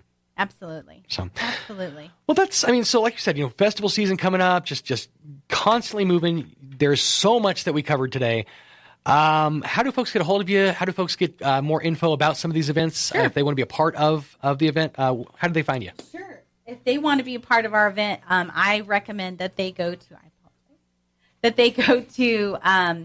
roswell-nm.gov. If they want to be a part of UFO Festival, it's ufofestival.com. Gotcha. They can definitely log on there. If you have a business and your business wants to have a float in the parade, recommend go online, fill out the form, and join us. If you're still looking for any sponsorships, most of our sponsorships are closed, but definitely have some other opportunities for on-site. But ufofestival.com is where to go. Perfect. Just want to clarify that. UFOfestival.com, not UFOfestivalRoswell.com. That's the separation of the delineation. Yes. So roswell-nm.gov or UFOfestival.com for all the info regarding UFO Festival, regarding all the upcoming events, activities with the Museum and Art Center. And yes, absolutely. Please come out to that event, June 23rd, 5:30 at the museum to make your voice heard. Well, Juanita, thank you so much for your time.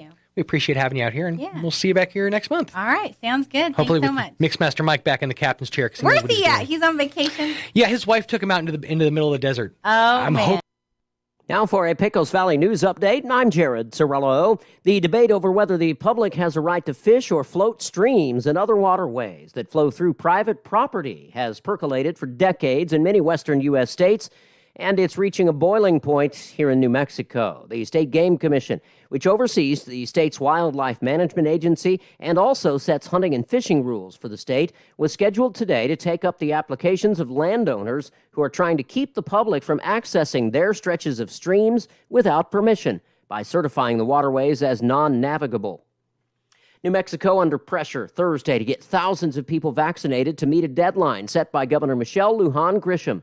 The Democrat governor wanted to reopen the state by July 1st as long as 60% of residents 16 and older will fully vaccinated, at least 2 weeks ahead of that date. Well, data from the New Mexico Department of Health showed 59% of eligible residents were fully vaccinated as of midday on Thursday. You're up to date. I'm Jared Cirillo. Here's a Mornings with Mike Winters fun fact. The word gorilla is derived from a Greek word meaning a tribe of hairy women. Mike recommends that if you see a tribe of hairy women, you don't call them gorillas. Here's Mike Winters. And good morning, 36 minutes after 9 o'clock. Let's take a quick check of that weather. I'm meteorologist Steve Hamilton with your Pecos Valley weather. Looks like things will stay hot for the upcoming weekend. We have high pressure over the area and downslope wind coming off the mountains. 99 to 101 for the high across the area today with sunny skies. Down to about 70 for the overnight low and clear. And then tomorrow we'll be hitting about 102 with lots of sunshine. Much warmer Sunday, close to 110. That's your latest forecast. I'm meteorologist Steve Hamilton. Thank you, Steve. Currently 79 degrees around Roswell Way, humidity 35%. It can't be 79 degrees. I just walked outside. It's got to be up in the 80s by now. 35% humidity, winds out of the south at about 10 miles an hour. The barometer at about 30.06 inches with the dew point of 49 degrees. Looking at 101 for the high today under the sun. I know. Mostly sunny skies, southwest winds 10 to 15 miles an hour. Mostly clear, 71 for tonight. 100% chance of dark when the sun goes down. 5 to 15 miles an hour coming out of the southeast winds. Saturday, sunny and hot, 103. Sunday, sunny and hot, 107. And more of the same. 100 for the high on Monday. 95, pleasant surprise for your Tuesday. I think we'll get out there and, I don't know, maybe do some gardening or something. Dropping down to 72 for the overnight low on Tuesday night, then back up to triple digits. 101 for Wednesday, 104 for your high on Thursday. There you go. Quick check of your weather on this Friday morning. 38 minutes after 9 o'clock. Let's take a look at listen to some SRN business news. With the SRN News Business Brief, I'm Rich Thomason.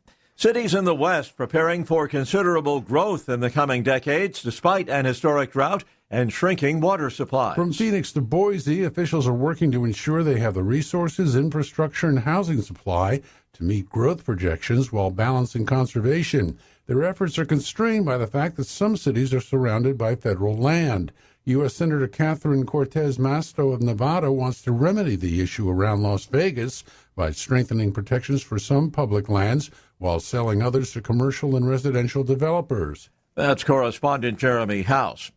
Wall Street opened sharply lower this morning, with the Dow Jones Industrial Average off by more than 1% at mid-morning. The blue chip index down for the fifth day in a row. The market nervous about speculation that the Fed could hike interest rates sooner than expected.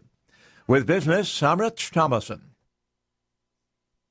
When it comes to effortless pool care, BioGuard's comprehensive pool care systems are simply the best. That's because each system is broken down into 3 easy-to-follow steps, starting with step 1, adding silk sticks, silk tabs, or silk smart sticks to quickly sanitize and kill bacteria. Then you follow up with steps 2 and 3, using the recommended shock to destroy contaminants and algicide to stop algae. Simple as 1, 2, 3, huh? Visit Mays Lumber today to learn more about all of BioGuard's simple pool care system. You can count on Mays Lumber Company.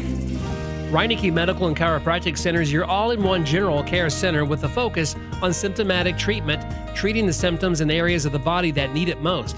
Reineke Medical knows that personal care is less about treating the condition and more about treating the patient. That's why your comfort, safety, and well-being are of the utmost importance. Call Reineke Medical and Chiropractic Center at 575-623-3155 to learn more or to book your appointment. That's 575-623-3155. Want to make this Father's Day a little cooler? Every Saturday in June, Richland is giving away a handcrafted, one-of-a-kind American flag cooler.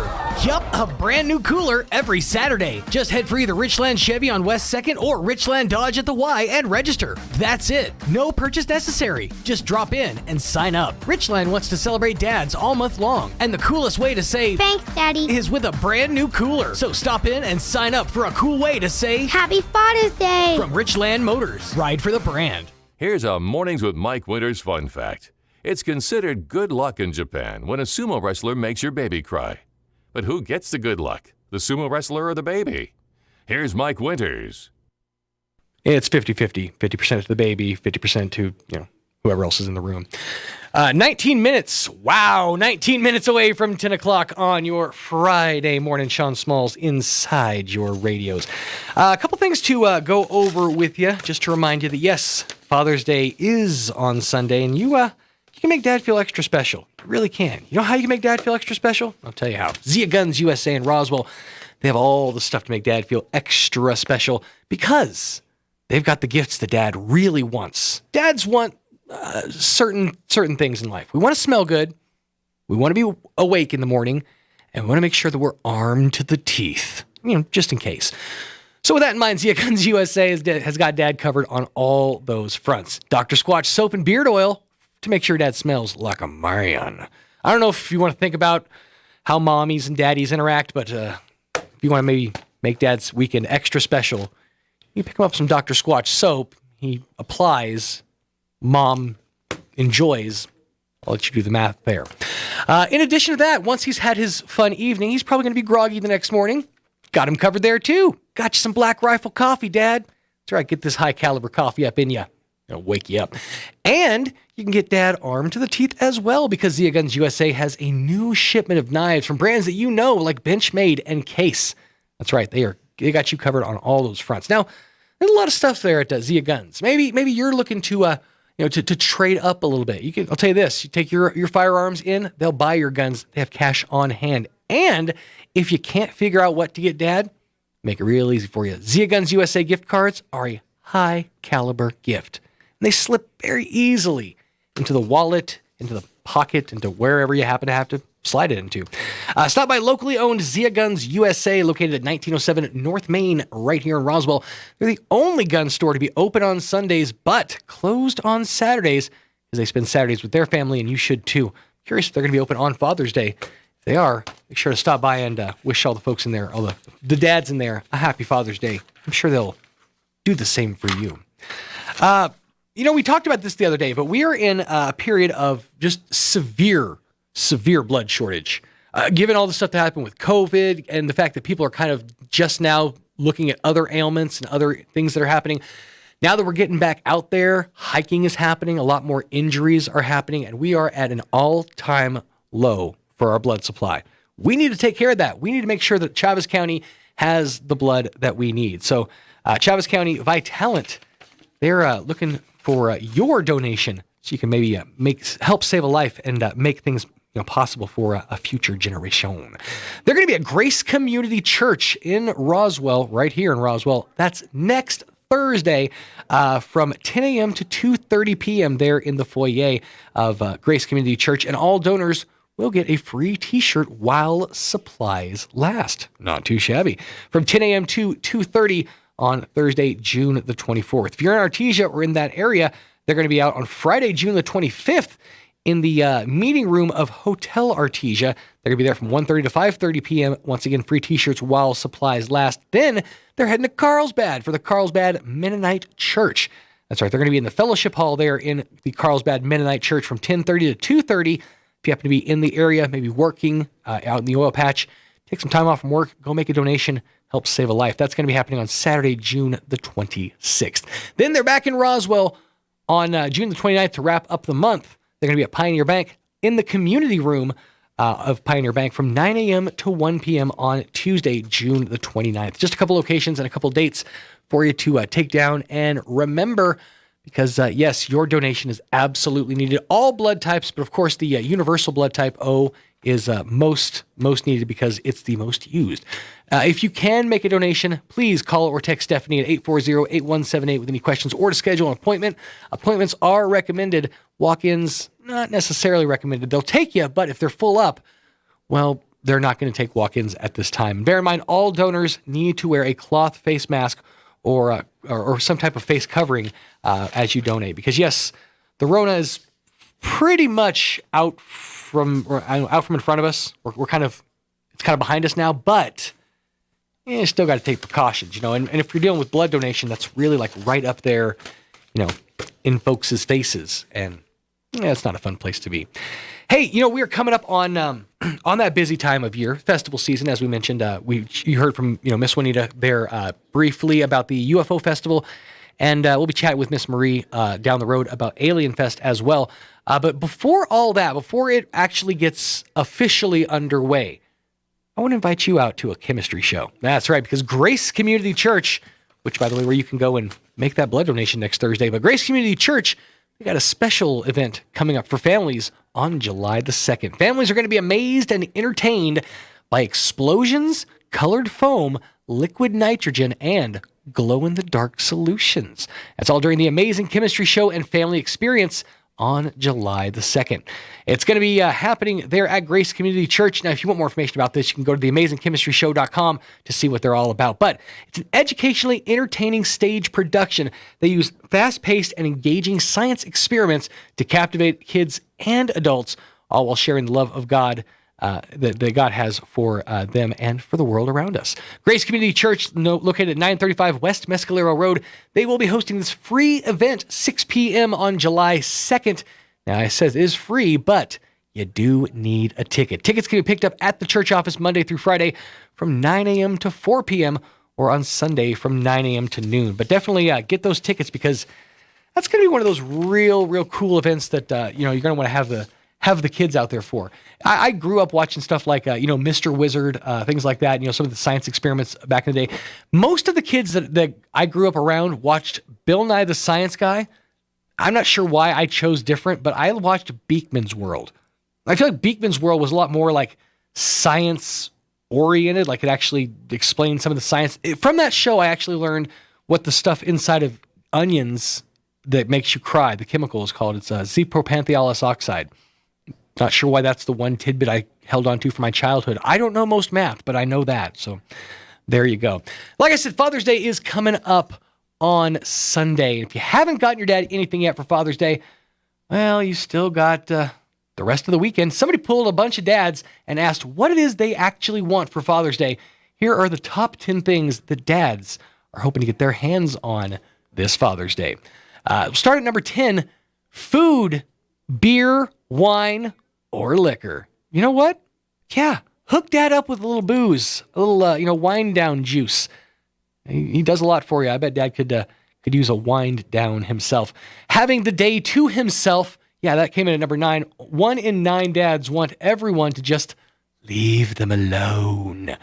Yeah, I would love that. However, kid's mom works that day, so looks like I'm heading to the aquatic center or probably a splash pad. I'll save myself some cash. Something related to one of his hobbies and or a gift certificate for something fun or for one of his hobbies. Like, for example, a Zia Guns gift card. I can't reach the bell. Hang on. There's the bell. Yeah. See what I did there? Painfully reaching over the board. Electronics. Came in 6th place on the list. Lots of dads would love electronics for Father's Day. But let's be honest. Father's Day is one of those days you're going to be lucky to get a card with a gift card, maybe a tie. It's real hard. You're hard pressed to see people go all out for Father's Day. I wish they would. I'd love to see it, but just ain't going to happen. Tools is the number 5 thing on the list of things dads really want this Father's Day. So if you're taking notes, get your dad something that'll fix something else in the house. Plus, that's a gift for yourself and the rest of the family because you're helping, keep the house in order because dad's doing the hard work now. Clothes actually came in 3rd place, followed by something homemade, especially dads with young kids. I know I'm going to get a lot of that for Father's Day. I'm predicting probably a poster board sized card that Aunt Betsy and Mommy will help the kids make up. Clothes, I already mentioned. A card actually tied for 1st place with doing something special with the family, like a hike or going to the pool. And a separate Father's Day poll also found that number 1 thing this year was also just getting together with the family, which is actually kind of ironic because we've spent so much time with our families over the last calendar year. You'd think we'd be sick of these sons of guns, but no, we actually just want to spend a little more time with our families, and more power to you. If you want to spend some time with your family this year, that's pretty much what I'm doing for Father's Day this year. It looks like I'm going to be spending my time with the kiddos, enjoying our time. You know what? Let's do this. Let's dive into a few good news stories. I don't feel like there's enough good news out there. We focus so much on the gray cloud. How about we look at the silver lining? I got a few good news stories for you. There was a skydiver in Nebraska. He raised money for charity, and he broke a world record. How did he do that? He did 60 jumps in 24 hours while totally naked. Yeah. I'm assuming the parachute was there. That's dangerous on a couple of different levels. Number 1, I've seen where some skydivers end up landing, and there's a lot of pointy stuff. I've also seen a lot of skydivers having to do the tuck and roll thing, and just saying, you're leaving yourself open for a whole lot of injury. And yes, pun intended when I say a whole lot of injury. A 9-year-old sheepdog in England named Peggy recently went deaf. I said a 9-year... No, I'm not going to do that old bit. A 9-year-old sheepdog in England named Peggy recently went deaf, and she couldn't do her job anymore. But then a woman adopted her, taught a sheepdog sign language, and now she's back to herding sheep. Yeah, she taught a dog sign language. What are you doing with the rest of your day? Just saying, you got the skills. Put them to the best use possible. I want to go teach sign language to a dog. Actually, I just genuinely want to see a conversation between somebody giving sign language and a dog. I think it'd be great, especially if the dog gets up on its hind legs and start signing back. A woman in San Diego named Jessica Roca just graduated from college, and both of her parents are migrant farm workers. So she honored them by taking her cap and gown photos in the field where they've picked vegetables for years just to make sure that she could achieve her dreams. Yeah, they worked hard to get her where she was, and she paid homage to that in their field, amongst the fruits and veggies that paved the way for her. That's pretty cool. And finally, in some good news stories, 2 AccuWeather reporters in Kansas named Tom Beddard and Rhea Mayday, and they've been dating for a little while, and now they're engaged after Tom surprised her by proposing in front of a tornado. You know what? I kind of like that way of doing things. If you think about it, time is of the essence. I'm going to need an answer, and I'm going to need it sooner rather than later because that thing is coming. I like that. Put her in the position where she has to give you an answer. Can we talk about this later? Tick-tock, honey, tick-tock. Gonna need that answer. Sweetie, a cow just blew by. Yeah, still gonna need that answer. Mm-hmm. Well played. So there you go. A few good news stories for your Friday morning. Something to take with you into the weekend. It's like I say on the other show that I do normally, and I'm actually going to be getting back to after this week over on the Sean Smalls show on 92.9 The Brand. Little plug for myself there. I say this every single day on that show during that good news segment. It's real simple. If you think about the world as a glassy pond, basically just like a smoothed over pond, not a lot of stuff happening. Anything that hits that water is going to kick up a ripple, a leaf, wind, whatever. But if you think of the world as a still glassy pond with just all sorts of chaos and nonsense going on under the surface, take one pebble of good, one little teeny pebble, one random act of senseless kindness, even if it's something like, I don't know, helping somebody put their groceries in the back of their car and then taking their cart to the cart corral, or putting your own cart in the cart corral so it doesn't blow into my car. You know, that would be awful nice. Or, you know, paying for somebody's food behind you in the drive-thru. These little things, they kick up a ripple effect. They make other people want to do good to keep up with your good. It's kind of like that whole keep it up with the Joneses thing, but in this case, it's keeping up with acts of kindness. Good begets good, as they say. So be getting out there and doing some good today. Hey, just a reminder, speaking of doing some good, Artesia Clean and Beautiful are going to be doing some good today. They're doing the e-waste disposal event. That's going to be happening today and tomorrow out at the food court there at the Eddy County Fairgrounds in Artesia. They want your e-waste, whatever it is. If it's old computers, if it's old laptops, which are the same things, if it's old TVs. Now, here's the thing. They can't take old TVs. They can't take your old TVs. CRT TVs are out. Sorry. But monitors, same thing. Can't do those. But all your old CPU processors, keyboards, mouses, all that stuff, they will take it.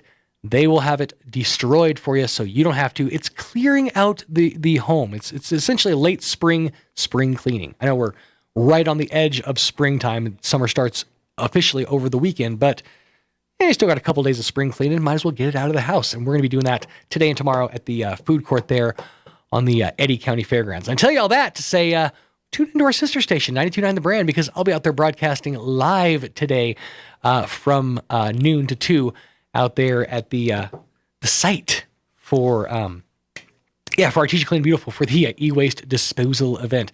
It should be a good time had by all, and I'm hoping to see a good crowd out there. But come on out and join me if you will. As we get into the back half of another morning without Mike Winters, let's wrap it up with some nerd news. I want to feed your brain the best bits that it might have missed amidst the chaos and confusion of the week around you. NASA is launching a test dummy into space. Now, they're doing this with lots of sensors to measure how deep space affects our anatomy. Now, here's the thing. They want people to vote on a name for it. This has always worked out so well online when people are looking for, names for things. And most of the 8 choices come from old scientists or explorers, but Ace is also an option. Notice they didn't put in a write-in option, or I'm pretty sure his name would be Spacey McSpaceface. Just saying.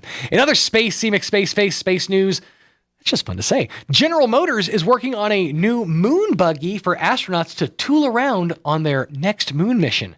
Yeah, We're getting back to the moon, and we're going to do it with new toys. China's new space station now has people on it. Yeah, they launched 3 astronauts up there yesterday, or technically, astronauts are called taikonauts in China, which kind of sounds cooler, right? I'm a taikonaut.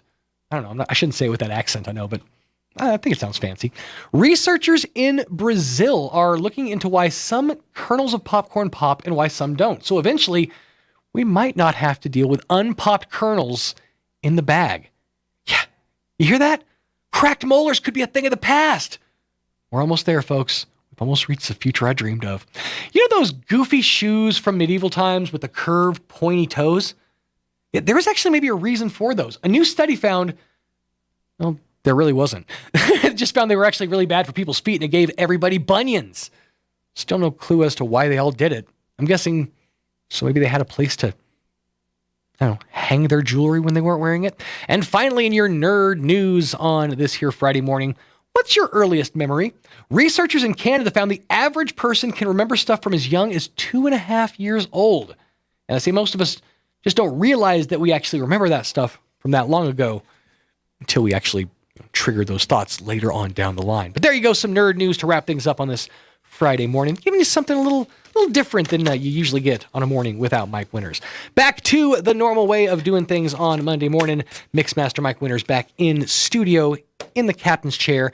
He'll have to wrestle his butt dimple back into his chair because I've definitely carved my own butt groove into his chair, but he'll work it out. I'm sure he'll have some time, but he'll be back in studio with us on Monday morning.